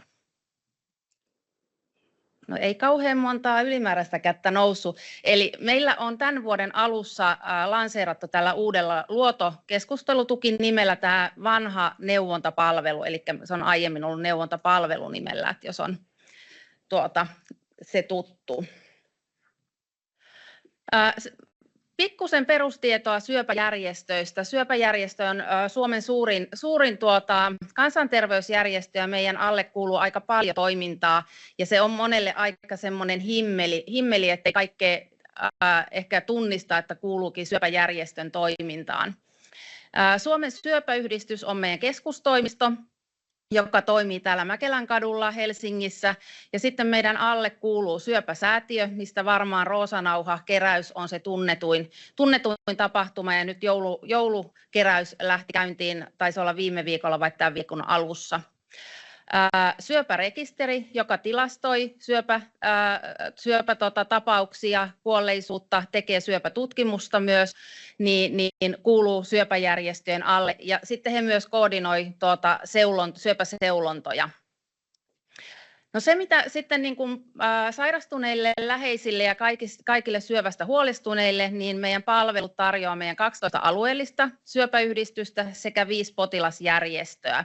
Ja näiden alla toimii sitten iso joukko vielä erilaisia potilaskerhoja ja osastoja ja verkostoja. Tässä on lueteltuna meidän nämä 12 alueellista syöpäjärjestöä ja sitten 5 valtakunnallista potilasjärjestöä. Eli meillä on tuolta pohjoisesta Ahvenanmaalle alueellisia järjestöjä ja sitten noi potilasjärjestön löytyy Colores, eli suolistosyöpäyhdistys, Eurooppa Donna, eli rintasyöpäyhdistys, eturauhassyöpäyhdistys, Suomen syöpotilaat, jossa on paljon esimerkiksi erilaisia oppaita tarjolla, ja sitten Sylva, joka on sitten keskittynyt näihin lasten ja nuorten hyväksi että heidän syöpätapauksiin. No mikä meidän syöpäjärjestöjen visio ja ajatus, toiminta-ajatus on, niin meillä on tavoitteena se, että tarjotaan hyvää elämää ilman syöpää ja syövästä huolimatta. Ja me pyritään meidän omalla toiminnalla ehkäisemään syöpään sairastumista. Meillä on paljon tämmöistä ennaltaehkäisevää toimintaa, löytyy esimerkiksi Ilman syöpää -sivusto, missä on riskitekijöistä ja ennaltaehkäisevistä asioista paljon tietoa. Sitten siitä syövästä selviytymistä pyritään edistämään ja sitten tukemaan sekä sairastuneita että heidän läheisiään. Ja yksi meidän palvelu on tosiaan tämä luotokeskustelutuki, jonka tarkoituksena on, että me kaikki, ketkä tarvitsee psykososiaalista tukea, keskustelutukea, tietoa, niin voi olla meihin yhteydessä. Ja mitä tämä luoto sitten on? Jokainen teistä tietää tämän, että kun syöpään sairastuu, niin se on aika valtava myllerrys siinä omassa arjessa ja elämässä. Jo ensinnäkin se, että tutkimukset ja hoidot tulee rytmittämään sitä omaa arkea, mutta sitten se vaikuttaa niin moneen muuhunkin osa-alueeseen ja läheisiin siinä omassa arjessa, että paljon herää kysymyksiä ja ajatuksia, ja myös se, että elämän rajallisuus saattaa ensimmäistä kertaa tulla monelle vasta siinä kohtaa niin kuin ihan konkreettisesti vastaan. Syövästä tänä päivänä paranee. Tosi moni, eli 70% on tänä päivänä se paranemisprosenttiluku, mutta silti aina sen syöpäsanan, kun kuulee, niin se on ensimmäisenä semmoinen pysäyttävä sana. Ja tähän mä oon koonnut muutamia asioita, mitä niin kuin, sairastuneilta ja läheisiltä on kuullut, että minkälaisia kysymyksiä se herättää. Ne herättää siihen omaan niin kuin elämään liittyen, siihen oman elämän rajallisuuteen, mutta ne läheiset on hyvin vahvasti myös mukana siinä, että miten tämä vaikuttaa läheisten, miten se arki rullaa, miten mä kerron vaikka asiasta työpaikalla, jaksanko mä käydä töissä. Tämä on hyvin niin kuin semmoinen laaja-alainen asia, että se vaikuttaa niin kuin ihan kaikkiin osa-alueisiin siinä oman elämän alueella. Ja pelko ja epävarmuus ei tietenkään ole niitä, niin kuin, että se on niin kuin semmoinen asia, mitä on hyvä käsitellä ja päästä siitä keskustelemaan. No, tämä meidän luotopalvelu on tosiaan tarkoitettu kaikille, jota syöpä koskettaa tai syöpä huolestuttaa. Ja meidän tarkoitus on tarjota sitä tietoa, tukea ja toivoa siinä myrskyn keskellä. Ja meihin voi olla yhteydessä ihan kuka tahansa, on sitten itse sairastunut läheinen tai työkaveri, tai jos vaan on niin kuin omista oireista tai jonkun läheisen oireista huolissaan, että ihan ketä niin kuin huolettaa se syöpä, itseä tai muita. Ja miksi meihin sitten kannattaa olla yhteydessä, niin kun meihin on yhteydessä, niin yleensä saa sitä selkeyttä siihen omaan tilanteeseen ja arkeen ja pääsee purkamaan niitä omia ajatuksia ja sitä kautta jo pääsee sanottamaan ja selkiyttämään sitten sitä omaa tilannetta.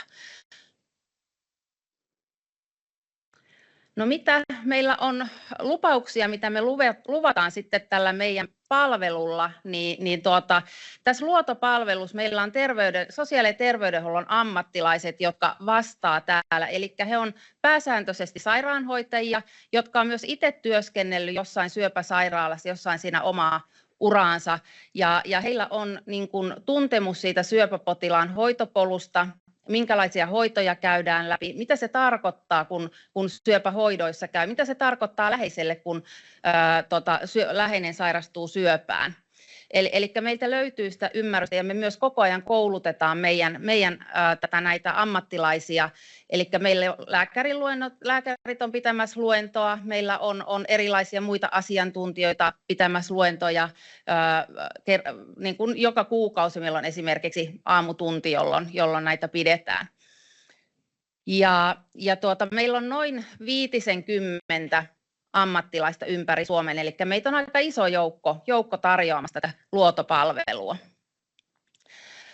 Ja sitten se, mikä usein puhututtaa, on tämä aika, että meillä on sitä aikaa. Me ollaan kolmas sektori, niin meillä ei ole kiire mihinkään. Meillä ei ole aikataulutettu niitä vastaanottoja tai tapaamisia sille, että nyt on 20 minuutin aika ja siinä hetkessä meidän pitäisi käydä se asia läpi, vaan meillä on ajatuksena se, että niin pitkään kun se keskustelu vaatii aikaa, niin meillä on myös aikaa istua sitten siinä ja käydä läpi niitä asioita.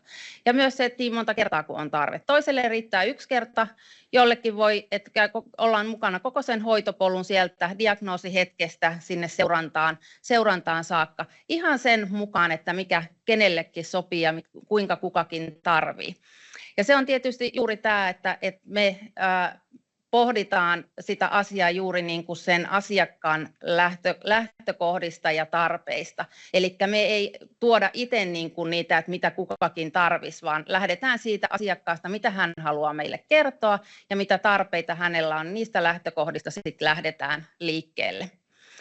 Ja hyvä on muistaa se, että meillä ei ole pääsyä kantaan eikä mihinkään potilastietojärjestelmiin, joten me ei myöskään tehdä kirjauksia. Tämä on monille tosi tärkeä asia, että kun ottaa meihin yhteyttä, niin he kysyvät myös sitä ihan suoraan, että tuleeko tästä kirjaus kantaan. Koska monille on tärkeää se, että kun puhutaan psyykkisestä tuesta tai psykososiaalisesta tuesta, että siitä ei tule mihinkään kirjauksia, koska edelleen moni pelkää sitä, että vaikuttaako se sitten hoitoon, jos kertoo sitä, että hän on kovin ahdistunut tästä tilanteesta tai se huolettaa, niin on tärkeää, että näistä ei tosiaan kirjauksia tehdä. Ja maksuttomuus on tosi tärkeä asia, varsinkin nyt kun näitä leikkauksia on tehty myös niin kuin yksityishenkilöille, ei pelkästään julkisista palveluista, vaan se koskettaa meitä kaikkia. Ja syöpähoidot, vaikka meillä on maksukatot ja muuta, niin monille jo maksukattojen kerryttäminen on aika iso asia ja merkittävä asia siinä omassa taloustilanteessa. Jos joutuu jäämään sairaslomalle, niin monesta kohtaa niin kuin tavallaan tulee sitä tulojen pienentymistä tai tulee lisämaksuja, niin meidän palvelut on tästä syystä maksuttomia eikä vaadi jäsenyyttä meidän niin kuin syöpäjärjestöihin, vaan kaikki, ketkä haluaa olla yhteydessä, niin saavat olla yhteydessä. Ja sitten tämä, että meille ei tarvita lähetettä ja ei tarvita pitkää odottelua. Meidän etäpalvelujen kautta saa samana päivänä yhteyttä, viimeistään seuraavana arkipäivänä. Niin on myös merkittävä asia, että kun joku kysymys tulee mieleen tai joku asia huolettaa, niin ei tarvitse varata aikaa pitkien viikkojen päähän, vaan voi olla niin kuin aika ASAP-yhteydessä ja sit saa sitä tukea, on se sitten tiedollista tai henkistä tukea, niin löytyy.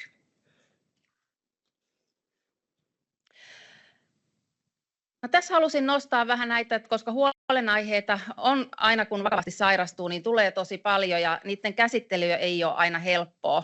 Myöskin se, että vaikka tukiverkosto on niin kuin hyvä ja vahva, niin aina kaikkien asioiden käsittely niiden omien läheisten kanssa ei ole helppoa, koska meistä moni kuitenkin haluaa myös suojella niitä läheisiä, eikä ehkä halua tuoda niitä syvimpiä tai niitä aitoja tunteita, mitä se syöpä herättää. Ja tämä koskettaa niin läheistä kuin sairastunutta, että molemmilla se ajatusten myllerrys saattaa olla aika vahvaakin ja ne tunteet aika vahvoja.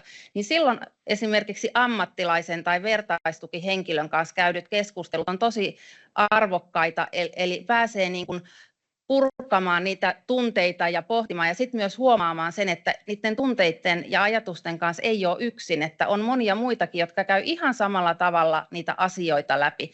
Koska itsekin kun on syöpään sairastuneita läheisiä, niin vaikka on näin pitkään ollut alalla, niin se on jännä, miten ne omat ajatukset lähtee pyörimään siellä ja sitten kun sä pääset keskustelemaan jonkun muun kanssa siitä, niin sitten tulee se aha-elämä, että hei, niin, muutkin ajattelee samalla tavalla, että en mä olekaan ainut, joka niin kuin kokee niin kuin asian näin. Ja ne on aina niin kuin semmoisia herättäviä asioita. Ja vertaistukihenkilöt, jotka on, niin tietysti se on tärkeää, että he on koulutettuja, että syöpäjärjestöjen vertaistukihenkilöt on koulutettuja siihen ja saa tukea siihen, että sitten pystyy tukemaan niin sairastuneita kuin läheisiä. Ja sitten on hyvä muistaa myös tämä väärinymmärryksen mahdollisuus, koska kun tunteet on herkässä, niin myös tuntosarvet on sillä lailla pinnassa, että ehkä tulee tulkittua väärinkin niin kuin toisen sanomaa, tai sitten tulee itse sanottua niin kuin ehkä vähän liian kärkkäästi, että toinen sitten ei ehkä sitä osaakaan sitten niin kuin suodattaa samalla tavalla kuin, normaalitilanteessa, niin se on myös hyvä muistaa, että näissä tämmöisissä asioissa niin nämä tunteiden väärinymmärrykset on ja sanojen merkityksen väärinymmärrykset on aina niin kuin mahdollisia. Ja palveluista niin tärkeää olisi saada aina niin kuin tietoa siitä, että minkälaisia vaihtoehtoja on olemassa ja sitten jokainen voisi itse sieltä valita itselleen sopivan tuen sitten itselleen. No mikä sitten syöpäjärjestöjen tämän luotopalvelun merkitys on, niin se kokonaisvaltainen tuki sairauden eri vaiheissa, eli me ei pyritä niin kuin vain tiettyä osa-aluetta pohtimaan tai tukemaan, vaan juuri siitä asiakkaan lähtökohdista, että on se sitten se psyykkisen kuorman keventäminen tai sitten pohditaan sitä, että miten sillä työyhteisössä mä kerron tästä asiasta tai miten perheen sisällä mä pystyn tätä asiaa viemään eteenpäin, riippuen siitä, että onko siellä esimerkiksi alaikäisiä lapsia tai nuoria, joiden kanssa sitten olisi hyvä käydä sitä keskustelua ja missä tilanteessa. Myös se, että tässä Tuula toi hyvin esille sen, että siellä kannasdekursuksessa saattaa olla aika vaikeita sanoja, että niitä kaikkia ei aina ymmärrä, niin sitten kun lukee sieltä kannasta ja tulee, niin kuin, että mitähän tällä tarkoitetaan, tai tulee lääkärin vastaanotolla ja sitten kotona jää pohtimaan niitä, että mitähän se lääkäri sillä sanomisella tarkoitti, niin meille voi soittaa ja sitten kysyä, että mulla lukee vaikka siellä tekstissä näin, niin mitä se tarkoittaa, niin päästään sitten yhdessä suomentaan sitä, että mitä se tarkoittaa. Eli hyvin moninaista apua riippuen siitä, että mitä kukakin tarvitsee. Ja talousneuvonta on tänä päivänä aika isossa merkityksessä, että joka tapauksessa syöpään sairastuminen jollain tasolla aina vaikuttaa siinä sairastuneen ja sen perheen talouteen. Niin ne ei ole pieniä asioita, mutta ne on isoja asioita monasti sen sairastuneen ottaa esille siellä hoitoyksikössä. Ei ole omasta taloudellisesta tilanteesta helppo puhua, niin meiltä voi ensin kysyä ja meidän etuusneuvonnasta esimerkiksi voi myös kysyä, niin kuin, että onko mahdollista ja voi anonyymisti soittaa. Ja tämä anonyymius on myös sellainen, että monelle tärkeä asia, että ei halua kertoa sitä omaa nimeä, niin se on jokaisen itse päätettävissä meidän palveluissa, että kertooko oman nimensä vai ei. Perheiden tuen nostin tähän, koska meillä kuitenkin paljon alaikäisten vanhempia sairastuu ja sitten itselle on tärkeää nyt, kun on itsekin tullut isovanhemmaksi ja haluaa olla niiden lastenlasten elämässä, niin se, että jos isovanhempi sairastuu, niin se on yhtä lailla iso asia sille lapselle ja lapsella on oikeus myös tietää siitä. Niin on tärkeää, että pääsee pohtimaan, että kun miettii näitä, että aina sanotaan, että ikätasoisesti pitäisi kertoa, no mitä se ikätasoisuus tarkoittaa, niin meidän kanssa pystyy sitten keskustelemaan, että no miten sä kerrot 5-vuotiaalle tai miten sä kerrot 15-vuotiaalle, se on ihan eri asia käydä sitä keskustelua tai yrittää saada 15-vuotias niin kuin keskusteleen ja näkemään sitä asiaa, että missä mennään. Lapset kuitenkin vaistoaa, mitä perheessä tapahtuu ja heillä on myös kyky syyllistää sit itteensä, jos ei he tiedä, että mistä asia johtuu, niin siksikin on tärkeä keskustella. Ja tuossa on nyt noita muuta, että mitä meidän tavoitteita tosiaan on, niin sen tiedon antaminen, tuen antaminen, löytää niitä keinoja ja rohkeutta käydä niitä asioita läpi. Ja sitten tietysti se vanhemmuuden tukeminen, isovanhemmuuden tukeminen, nekin on tärkeitä asioita huomioida siinä. Roolit saattaa syöpään sairastuessa perheen sisällä muuttua ihan totaalisesti. Ja se aiheuttaa arjessa jo moninaisia haasteita. No tässä on sitten meidän valtakunnallinen luotokeskustelutuen etäpalvelun yhteystietoja, eli meillä on puhelinneuvontaa joka arkipäivä maanantaisin ja torstaisin 10-18, tiistaisin, keskiviikkoisin ja perjantaisin sitten 10-15. Ja vaikka tuo numero alkaa 0800, niin se on maksuton soittajalle, että syöpäjärjestöt maksaa sen puhelun. Sähköpostia voi lähettää ihan mihin aikaan vuorokaudesta tahansa ja me vastataan sitten meidän aukioloaikojen puitteissa. Ja sähköpostilla voi myös jättää soittopyynnön, että jos haluat, meiltä otetaan yhteyttä. Sitten meillä on tämmöinen chat-keskustelualusta, mikä on auki joka arkipäivä 9–15, ja meillä esimerkiksi, kun ollaan sytostaattihoidoissa, niin sieltä monasti ollaan sitten chattaillaan meidän kanssa ja käydään keskustelua, että siinä ei tarvitse sitten niin kuin puhua ääneen kenenkään kanssa, vaan pääsee sitten keskustelemaan. Tai työpäivän aikanakin on keskustelua ja käydään meidän kanssa, jos tulee joku kysymys mieleen, niin sitten laittaa heti kysymystä meille, niin pääsee keskustelemaan. Ja nyt meillä on vuoden alusta, mä en sitä tähän vielä laittanut, mutta meillä on nyt työn alla, että Instagramiin saataisiin myös tämmöinen keskustelualusta, ja tarkoitus on nyt, että kerran kuukaudessa se olisi 1 päivän auki, mutta sinnehän pystyy viestejä jättämään sitten niin kuin sen ulkopuolella, mutta kerran kuukaudessa siellä on hoitaja fyysisesti paikalla, joka vastaa. Eli nämä meidän chatit ja tämmöiset, niin siellä on aina se sairaanhoitaja, joka on vastaamassa, eikä joku botti tai robotti, joka sieltä sitten automaattisia vastauksia suoltaa. Alueellinen keskustelutuki, eli jos me ollaan vaikka Pohjanmaalla tai Lounais-Suomessa, Itä-Suomessa jossain, niin heidän omalta alueelta, niin heillä on enemmän keskitytty tämmöiseen lähitapaamiseen, yksilö- ja ryhmätapaamisiin. Toki on myös nämä muut kanavat käytössä, mutta he pystyvät vähän alueittain vaihtelee nämä, mutta osa alueet tekee myös ihan kotikäyntejä. Suurimmassa osassa käydään sairaalassa, heillä on sairaalassa omat pisteet, missä he on, ja sitten hoivakodeissa voidaan myös käydä, että on niin kuin tämmöistä. Ja varsinkin näillä alueellisilla, niin heidän valttikortti on se, että saman henkilön kanssa pystyy sitten sopimaan tapaamisia niin monta kertaa, kun sitä tarvetta on. Ja pystyy myös ajanvarauksella, että kun sen kontaktin saa, niin sitten voidaan sopia, että haluaa vaikka että kerran kuukaudessa tavataan, niin sitten sovitaan se, että koska se seuraava tapaaminen on. Sitten meillä on myös osassa näitä rintaproteesineuvontaa ja välitystä ja sitten tämmöistä ennaltaehkäisevää syövän varhaisen toteamisen palvelua, mutta alueittain vaihtelee, että sitten kannattaa mennä sinne oman alueen, eli oman luodon sivuille ja katsoa, että mitä siellä omalla alueella on tarjolla.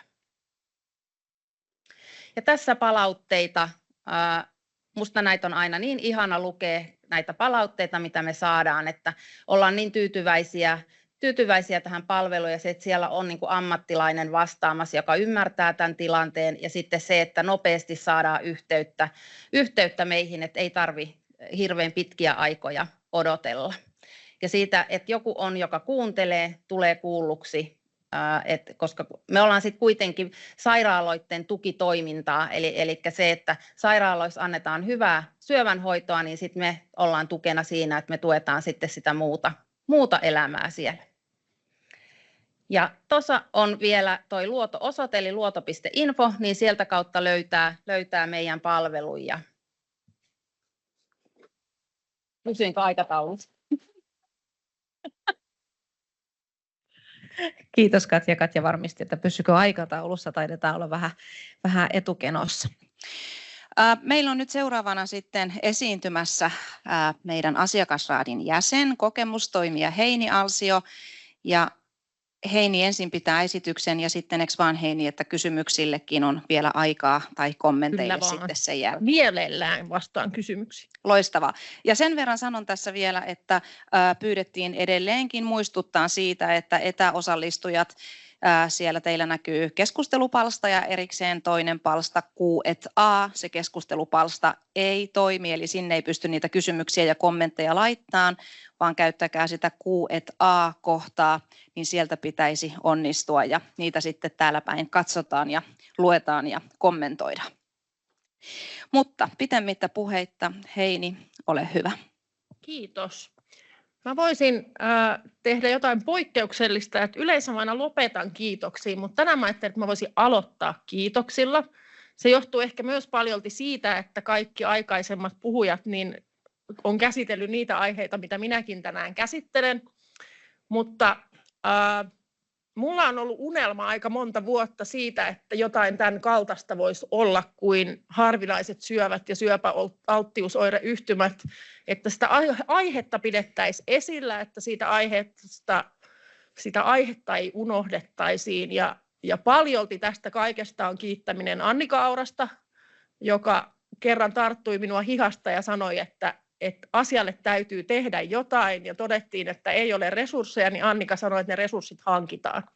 Ja ne hankittiin. Ja mulla on etuoikeus on ollut olla siinä Harvinaiset hankkeessa ja Anne on ollut siinä myös alusta asti mukana ja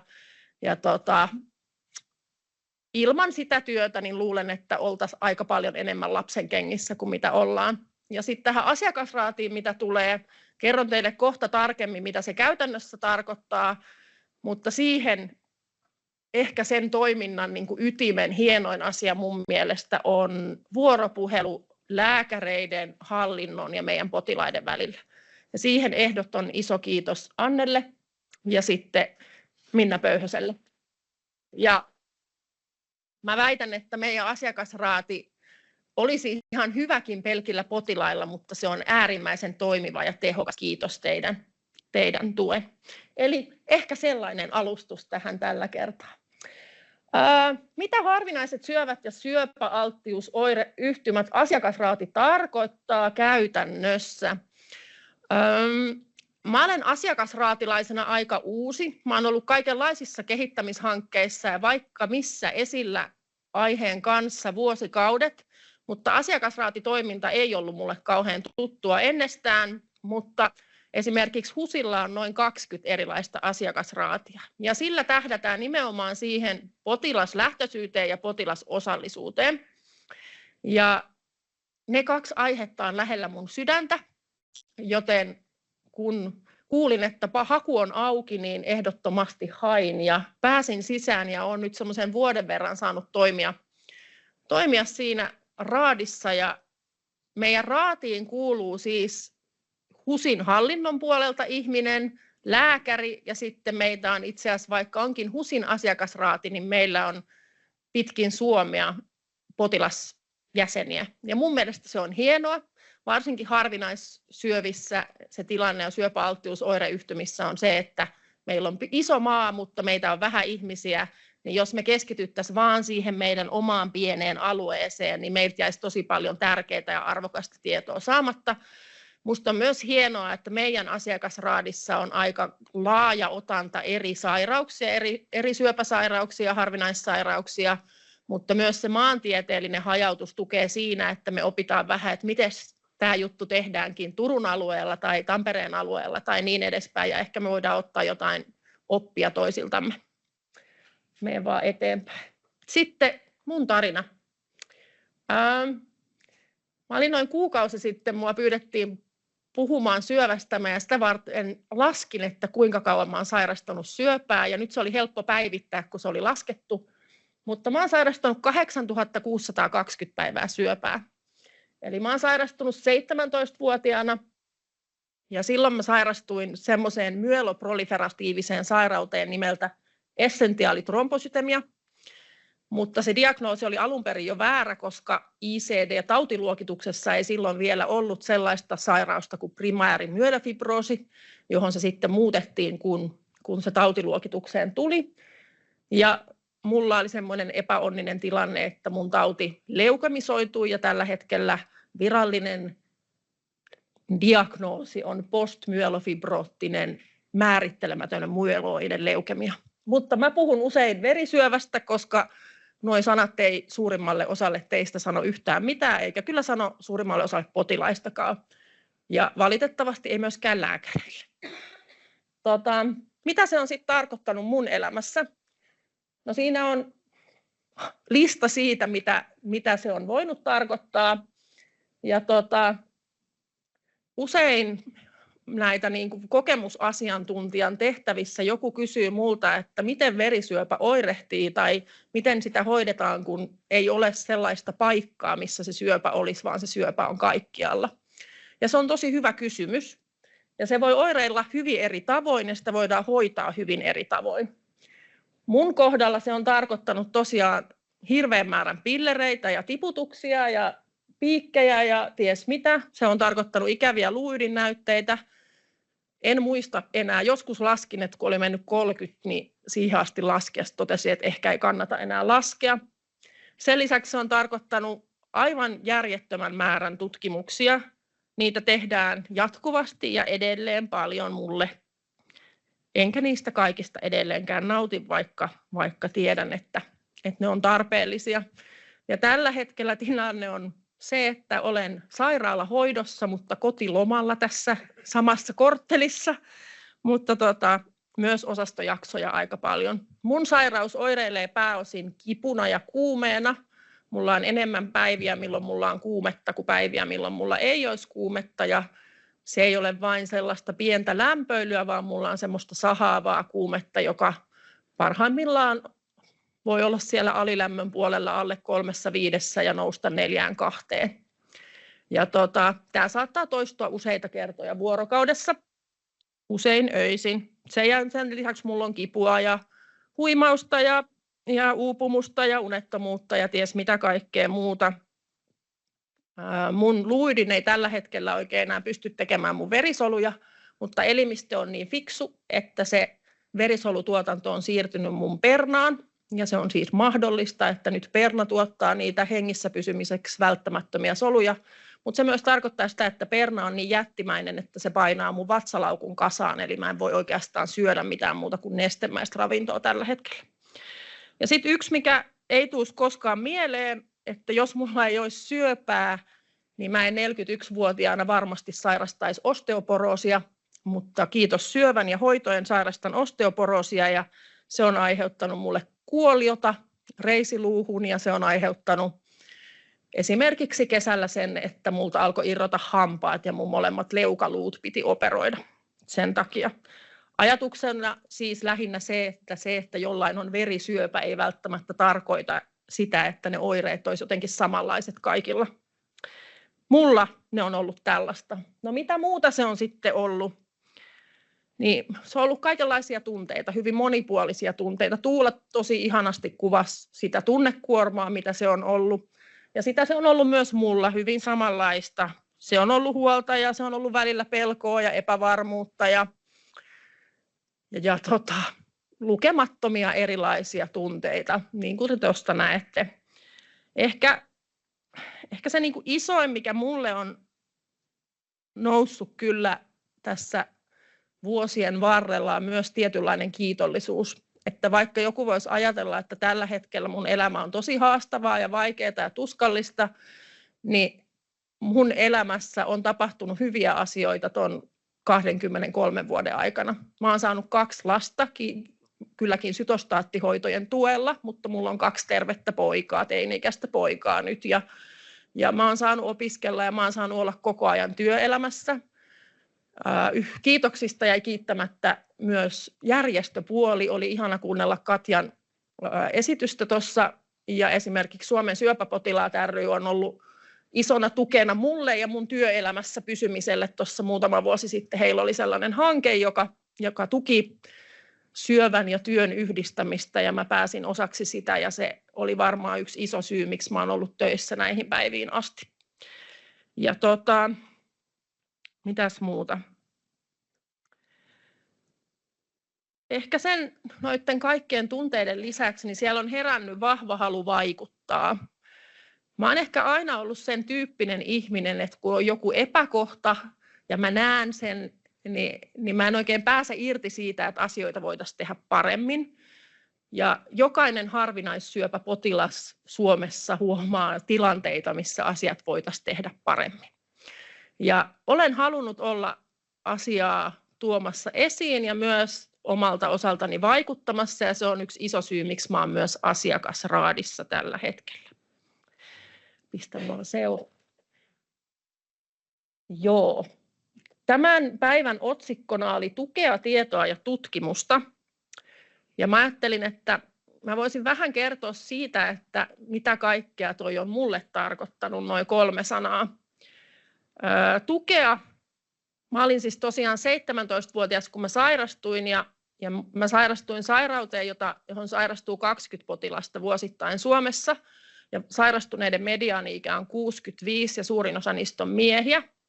Niin se ei ehkä ollut ihan helpointa ruveta etsimään mulle niin kuin sellaista vertaistukihenkilöä. Ja mä luulen, että mä en myöskään ehkä osannut oikein kaivata sitä. Ja monta vuotta meni niin, että mä ajattelin, että että se syöpä vie mun elämästä jo niin paljon, että mä en halua antaa sille yhtään enempää aikaa tai energiaa, että mä haluan pitää sen muun elämän syövättömänä. Mutta mä olin väärässä. Mä totesin jossain vaiheessa, että ehkä mä tarttisin jonkunlaista vertaistukea, ja onneksi on internet, niin vaikka sitä vertaistukea ei heti löytynyt Suomesta, niin sitä löytyi ulkomailta. Ja myöhemmin sitä on löytynyt Suomestakin, ja olen nauttinut siitä, että olen pystynyt antamaan sitä omaa tietoani ja taitoani ja tukeani sitten muiden käyttöön. Entäs sitten se tieto? Mulla ei ole niin kuin Tuulalla taustaa terveydenhuollosta eikä sote-alalta. Ja kunnioitan ja arvostan kaikkia tämän alan ihmisiä, mutta tosiaan mun työt on muualla. Mutta mulla on ollut aina hirveästi halu saada tietoa. Ja mä väitän, että mä oon ollut onnekas siinä suhteessa, että mulla on ollut aina lääkäreitä, jotka on ollut sitä mieltä, että mun halu saada tietoa on hyvä asia. Ja mulla on ollut aina hoitava lääkäri, monien vuosien hoitosuhteita. Mulla on ollut pisimmillään 13 vuotta sama hoitava lääkäri, joka oli muun muassa mun lapsen ristiäisissä. Eli se hoitosuhde on syntynyt hyvin niin kuin läheiseksi ja syväksi. Mutta hän esimerkiksi usein, kun tuli vastaanotolle, saattoi sanoa, että no, näytäpäs nyt ne tutkimukset, mitä olet nyt löytänyt. Ja sitten katsottiin ne tutkimukset, mitä mä nyt olin löytänyt googlailemalla. Ja myöskin tämä vaikuttamisen, halu vaikuttaa vei mut potilasjärjestötyöhön ja potilasedustajatyöhön ja kansainväliseen patient advocacy-toimintaan, joka sitten vei mut myös moniin kansainvälisiin konferensseihin, jossa mä sain sitten luotua tietynlaisia verkostoja itselleni.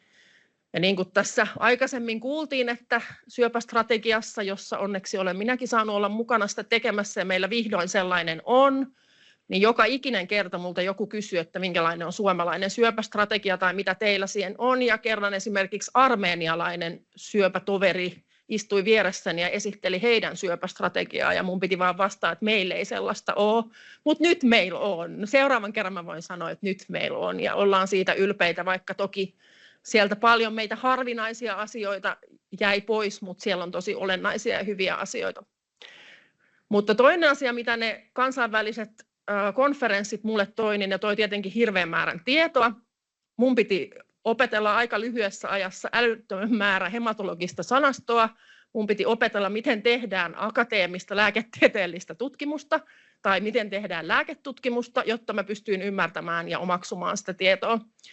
Mun tapauksessa mulla on hyvä kielitaito ja olen paljon opiskellut, pystynyt onneksi opiskelemaan, niin mulla oli mahdollisuus tehdä näin. Toki suurimmalla osalla potilaista ei ole mahdollisuutta siihen ja mä tiedän sen. Ja tämä on se yksi syy, miksi yhdenvertaisuusasiat on tosi lähellä mun sydäntä. Että esimerkiksi juuri mun niin kuin myeloproliferatiivisista tautisiskoista ja veljistä, niin suurin osa on eläkeikäisiä, joille ei ole kielitaitoa, niille ei ole akateemisia valmiuksia. He on täysin sen varassa, mitä lääkäri heille kertoo tai mitä syöpäpotilaiden opas heille kertoo. Eli heillä ei ole hajuakaan siitä, että esimerkiksi suurin osa vaikka hematologeista edelleen luulee, että myeloproliferatiiviset taudit ei ole perinnöllisiä, vaikka on tiedetty 10 vuotta jo, että 10% niistä on perinnöllisiä.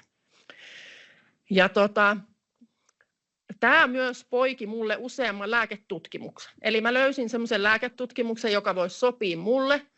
Ja mä itse kontaktoin, mä otin selvää ja sitten mä esittelin mun lääkärille, että mä oon vähän puhunut itteeni tämmöiseen mukaan, puollatko? Ja lääkäri sanoi, että puollan sen kun menet ja minä menin. Eli aina niitä ei tulla tarjoamaan, mutta ilman omaa aktiivisuutta, niin mä luulen, että mä olisin ollut ehkä yhdessä lääketutkimuksessa, nyt niitä on takana 10. Mitä muuta siitä tiedosta? Mä myös hain muutama vuosi sitten lääkikseen lukematta, ihan sillä vaan, että miten paljon oppia on jäänyt matkalle ja pääsin sisään, vaikka en opiskelupaikkaa ottanutkaan vastaan. Et kyllä tässä 23 vuodessa on tullut siis lääketieteestäkin opittua yhtä sun toista, mutta täytyy sanoa, että esimerkiksi toi meidän harvinaiset hanke, niin en tiennyt minäkään paljon syöpäalttiusoireyhtymistä. Tiedänpä niistä tällä hetkellä paljon enemmän kuin tiesin ennen. Ja mä edelleen haluan sitä tietoa. Mä toivon, että me saadaan sitä tietoa ja toi syöpästrategia antoi ehkä pienen toiveen siitä myös, että siitä tulisi enemmän kansanomaisempaa, mutta se on ollut ehkä se mun tärkein niin kuin tiedon välittämisen keino on ollut tehdä siitä tiedosta, mitä mä oon saanut ymmärrettävää niille, jotka sen tiedon äärelle ei itse pääse. Eli usein mä tulkkaan sitten, että hei, tämmöisen luennon kuuntelin ja pähkinänkuoressa se tarkoittaa käytännössä tätä. Ja se on ollut hyvin tykättyä ja kiiteltyä ja olen saanut siitä paljon hyvää palautetta. Vaikkei se tietenkään olisi mun tehtävä. Ja toki tutkimusta. Meillä Suomessa tehdään hematologista tutkimusta tosi vähän ja harvinaisten hematologisten syöpien tutkimusta todella harvinaisten tai niin kuin meidän tapauksessa ultraharvinaisten niin vielä vähemmän, koska siihen on vaikea saada rahoitusta. Se ei myöskään lääkeyhtiöitä juurikaan kiinnosta, koska potilasryhmä on niin pieni, jotka niitä tulisi käyttämään. Että valitettava fakta on se, että ne lääkeinnovaatiot, mitä meille löytyy, on yleensä lääkkeitä, jotka löytyy jonkun muun tutkimuksen sivutuotteena. Samoin se on hoitojen kanssa ja esimerkiksi nämä lääkesaatavuusasiat ja muut, mitkä tässä oli aikaisemmin esillä, niin koskettaa meidän tautiryhmää niin, että meillä on lääke, joka auttaa, mutta sen tai sitä, miten se auttaa, ei oikein ole osattu vieläkään kertoa, mutta sillä ei ole korvausoikeutta Suomessa ollenkaan, mutta lääke on 21 vuotta vanha. Eli ei ole kyse mistään uudesta lääkkeestä. Ja nyt osa potilaista saa sen tai hyvinvointialueelta ja osa potilaista jää ilman, koska kaikki me tiedetään, että hyvinvointialueelle ei ole rahaa riittävästi. Et me kohdataan tämmöisiä niin kuin hyvin erilaisia, että vaikka joku toinen sanoo, että syövän hoidon mallimaa ja kokee sen niin me sitten saatetaan käytännössä kokea se sit tilanne vähän eri tavalla valitettavasti. Mutta tutkimusta tarvitaan. Sen takia mä olen moniin lääketutkimuksiin osallistunut ja kliinisiin tutkimuksiin. Ne ei ole aina kivoja, mutta mä olen äärimmäisen vankasti sitä mieltä, että ilman tutkimusta ei ole myöskään toivoa. Että mun sairausaikana, tämän 23 vuoden aikana, niin on löytynyt himmeä määrä uusia mutaatioita, mitkä näitä aiheuttaa. Koko taudin niin kuin mekanismit on ymmärretty ihan uudella tavalla. Ja musta tuntuu, että kun mennään vaikka 5 vuotta vaan taaksepäin, niin tiedettiin ehkä ainakin 30-40% vähemmän asiasta kuin mitä nyt tiedetään. Eli tutkimusta tarvitaan ja se tutkimus on meidän kaikkien etu. Se, mitä ehkä asiakasraati on tuonut mun elämään oivalluksena, on se, että vaikka harvinaiset syövät on tosi moninaisia, niin yhteistä kokemuspohjaa yllättävänkin paljon. Eli vaikka mulla ja Tuulalla meillä on ihan eri sairaus, ja se on oireillutkin ihan eri tavoin, vaikka välillä mäkin olen kävellyt kepeillä, niin silti Tuulan kokemukset ja mun kokemukset on hirveän samanlaisia. Ja tämä on niinku asia, minkä mä oon kohdannut monta kertaa. Tässä huomataan sen, miten järjestökenttä tekee sen, mikä jää muilta tekemättä. Kiitos siitä. Minna, kiitos. Tämä on yhteistyötä. Se on nimenomaan sitä. Joo, mutta tähän väliin kevennykseksi täytyy ehkä kertoa se, että mä olen henkilökohtaisesti saanut siis järjestökentältä tosi paljon apua ja sitä psykososiaalista tukea sekä itselleni että lapsilleni ja väitän, että harva päättäjä tajuaa sitä, että miten niin kuin olennaista osaa hoidosta yksityinen tai tämä julkinen sektori ei hoida ja se on jätetty täysin kolmannen sektorin hoidettavaksi. Ja me potilaina me tiedetään se ja me arvostetaan sitä ja mä luulen, että me niin toivottaisiin, onneksi ne yhdet leikkaukset peruttiin, vaikka kuitenkin leikataan, mutta että mä toivoisin, että se ei olisi ihan pelkästään niin, että se ymmärrettäisiin laajemminkin ja itse ainakin olen tosi kiitollinen kaikesta siitä, mitä järjestökenttä meidän harvinaissyöpäpotilaiden hyväksi tekee.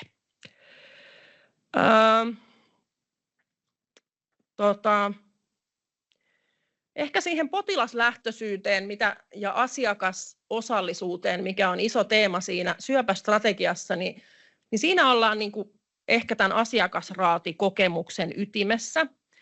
Me ollaan saatu vaikuttaa kaikenlaisiin asioihin ja meitä kuullaan ja meitä kuunnellaan ja on ollut antoisaa puolin ja toisin oppia ja kehittää ja ehkä olla enemmän niin kuin ruikuttamatta sitä, mikä kaikki ei toimi, vaan miettimällä sitä, että mikä voisi toimia paremmin. Ja ehkä vielä hienommin niin kuin se, että se kaikki ei vaadi aina hirveästi rahaa. Että esimerkiksi semmoinen potilaiden erilainen kohtaaminen ei välttämättä vaadi yhtään enempää aikaa tai rahaa, vaan se voi vaatia tahtotilaa. Tai niin kuin esimerkiksi Minnan on mun mielestä ihana esimerkki siitä, kun sä mietit aina sitä, että miten me koulutetaan noita uusia lääkäreitä, että mikä on olennaista heidän koulutuksessaan, jotta se asiakas- ja potilaslähtöisyys toimisi ainakin myöhemmin paremmin. Ja sehän on se tapa vaikuttaa meidän tuleviin lääkäreihin, ja mä arvostan niin kuin sitä todella. Tosiaan kerroin, että oman potilasryhmäni takia mulla on huoli tästä yhdenvertaisuudesta, mutta se yhdenvertaisuus ei käsitä vain näitä niin kuin demografisia tekijöitä. Toki se käsittää niitäkin, että vaikka meidän tautiryhmässä siellä on hirveä määrä noita potilaita, jotka saattaa asua jossain kauempana. Me ollaan jo vuosia mietitty sitä ja puhuttu ääneenkin, että voi kun olisi yksi keskus Suomessa, joka hoitaisi kaikki ne potilaat, koska nyt on niin, että jokainen käy omassa lähimmässä sairaalassaan, missä saattaa olla sisätautilääkäri, joka on joskus opiskellut hematologiaa ja sieltä me ollaan noin pieni osa, joka suoraan sanoo, että hän ei ole koskaan tavannut tämmöistä potilasta eikä hän tiedä, miten tätä hoidettaisiin. Niin toki se olisi meidän potilaiden kannalta etu, että ne kaikki vähät tapaukset hoidettaisiin keskitetysti. Ja vaikka meillä on nykyisin hienot etäyhteydet, korona sen meille opetti, niin voi käydä vaikka Labrassa siellä lähellä, mutta että ne lääkärikäynnit edes olisi sitten semmoisen asiantuntijan niin kuin heiniä, joka sitten oikeasti tietää tästä sairaudesta jotain. Se on tosi surullista kuulla, että potilaiden oireita vähätellään ja niin kuin aikaisemmin kuultiin, niin me ollaan just niitä potilasryhmiä Annikan esityksestä, joilla kestää todella kauan. Et siellä on monia, jotka on 2-3 vuotta ollut perusterveydenhuollon tai työterveyshuollon pomputettavana ennen kuin on esimerkiksi otettu kunnollinen perusverenkuva. Mun kohdalla mä ehdin olla korkeassa kuumeessa melkein 2 viikkoa ennen kuin multa otettiin ekat labrat. Multa oli otettu pika-CRP, mutta multa ei ollut otettu PVK eli perusverenkuvaa, joka olisi suoraan näyttänyt sen, että kaikki mun solulinjat on pielessä ja nyt on vakava paikka ja ambulanssilla kohti Meilahtea. Että nimenomaan mun mielestä sen syöpästrategian se nimenomaan on juuri se, että meidän pitäisi saada se tieto sinne perusterveydenhuoltoon ja työterveyshuoltoon, että sieltä huomattaisiin mahdollisimman aikaisin sellaiset juuri ne red flagit tai jotkut muut, eikä vaan kaikenlaisiin epämääräisiin tiloihin määrättäisiin esimerkiksi puranaa vaan pelkästään, niin kuin meidän tuossa tukiryhmässä usein kuulee tehtävän. Ja toinen, mikä on sitten se ehkä, että sitten kuulee myös vähäteltävän oireita, että ei voi johtua tästä, kun lääkäri ei vaan tiedä, vaikka sitten meillä on kansainvälistä tutkimusta vaikka kuinka, että vaikka väsymys tai fatiikki on hyvin yleistä meidän sairauksissa ja sitten sanotaan, että ei se kyllä tästä johdu, että varmaan on masennusta. Ja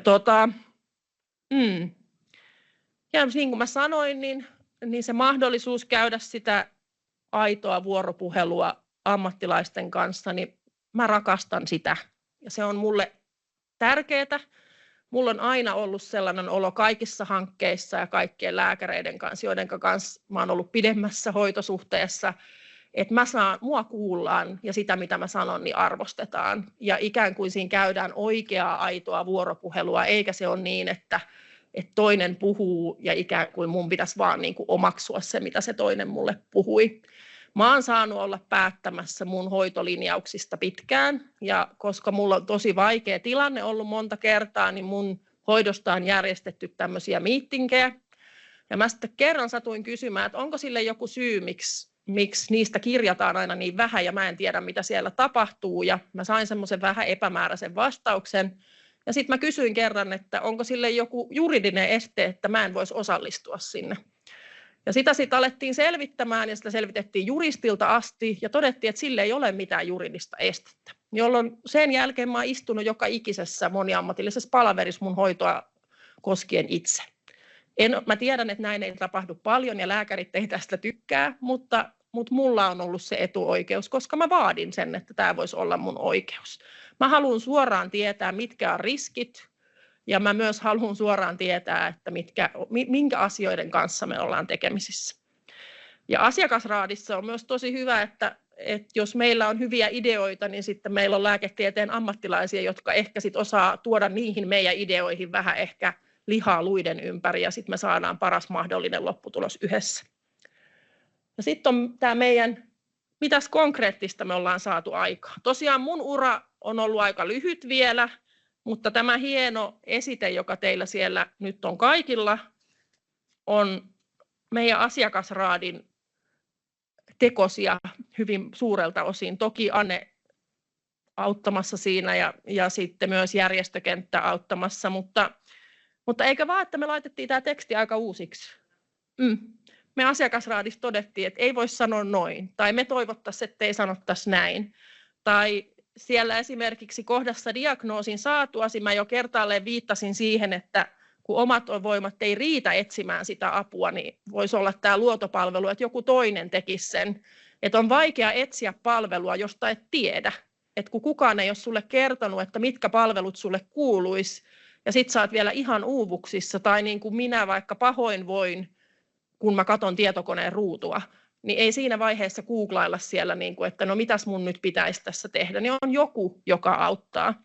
Ja sitten toinen me todettiin siellä niin näistä moninaisista tunteista, niin todettiin, että kaikki ei tunne mitään. Toiset on ihan lamaantuneita. Menee semmoiseen ikään kuin, että millään ei ole mitään väliä. Ja sitten me lisättiin sekin sinne. Ja että tukea on saatavilla, vaikka voisit tuntea itsesi ihan lamaantuneeksi. Ja täällä oli lukuisia kohtia, missä minä, jolla ei ole edelleenkään kiinteää kasvainta ollut koskaan, vaan sairastan sitä verisyöpää, niin mainitsin, että syöpää ei todeta aina sen mukaan, että löytyy joku löydännäinen kasvain tai joku muu, ja samoin lisättiin sinne ammattilaisten listaan niitä ammattilaisia, joita mä oon sitten kohdannut. Toki ei voida kaikkea kattavaa listausta tehdä, mutta mun mielestä tästä oppaasta tuli tosi hyvä. Mä hiljattain olin tuossa polilla käymässä, syöpäpolilla, hematologian polilla, ja istuin siinä odottamassa, että saisin lääkkeitä haettua, niin siinä oli yksi nainen, jolla oli tämä kädessä, ja hänellä kyyneleet valu silmistä, ja mä sitten mietin vähän, että uskallanko mä mennä häntä siihen lähestymään, mutta sitten mä sanoin, että hei, että voiko mä olla jotenkin avuksi. Ja sitten hän vaan sanoi, että voi kun joku olisi antanut tämän mulle aiemmin.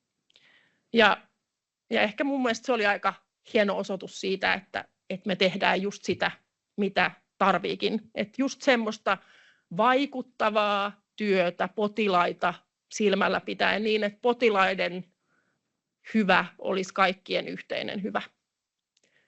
Kiitos tästä. Kiitos Heini. Eli meidän päivä alkaa olla aika lailla pulkassa. Te olette toivottavasti saanut otsikon mukaisesti tietoa tukea ja tietoa myös tutkimuksesta. Ja ennen kuin mä annan tässä vielä Marketalle itse asiassa mikrofonia, niin kiitän kaikkia lämpimästi, niin meidän ammattilaisia syöpäjärjestöstä Katja Tähkää ja Aikanista Marketa Liljeströmiä, Annikaa tietysti tästä harvinaiset koko hankkeesta ja sitten erityisesti tietysti meidän potilaspuhujia. Eli iso kiitos sekä Tuulalle että Heinille, että pääsitte tänne tänään jakamaan näitä tärkeitä asioita. Kiitos paikalla olijoille, kiitos etänä olleille ja jos tulee. Joo. Siis tuossa piti vielä lopuksi sanomani, että siis tämä labrakierros, mikä on tässä vielä, niin se on siis mun laboratorioon. Ja meillä on dosentit Auli Karhu ja Riku Katainen tuolla takarivissä ja tohtoriopiskelija Helmiina Järvi. Että sitten ketkä on sinne halukkaita osallistumaan, te olette ilmoittautunut etukäteen, niin teidät sitten sinne viedään ja toivottavasti siellä on kiinnostavaa nähtävää. Kiitos. Kiitos paljon, tosi paljon kiitoksia teille minunkin puolestani ja tuolta verkostakin tuli vielä kiitoksia kaikille puhujille, että harvoin näin hienoja koulutustilaisuuksia järjestetään. Mutta mun puolesta tosi paljon kiitoksia ja kiitos etäosallistujille ja sitten tosissaan ne 20, jotka ovat tulossa sinne Labraan, niin kokoonnutaan vielä tuonne perälle. Mut kiitos ja hyvää illan jatkoa kaikille. Kiitos kaikille.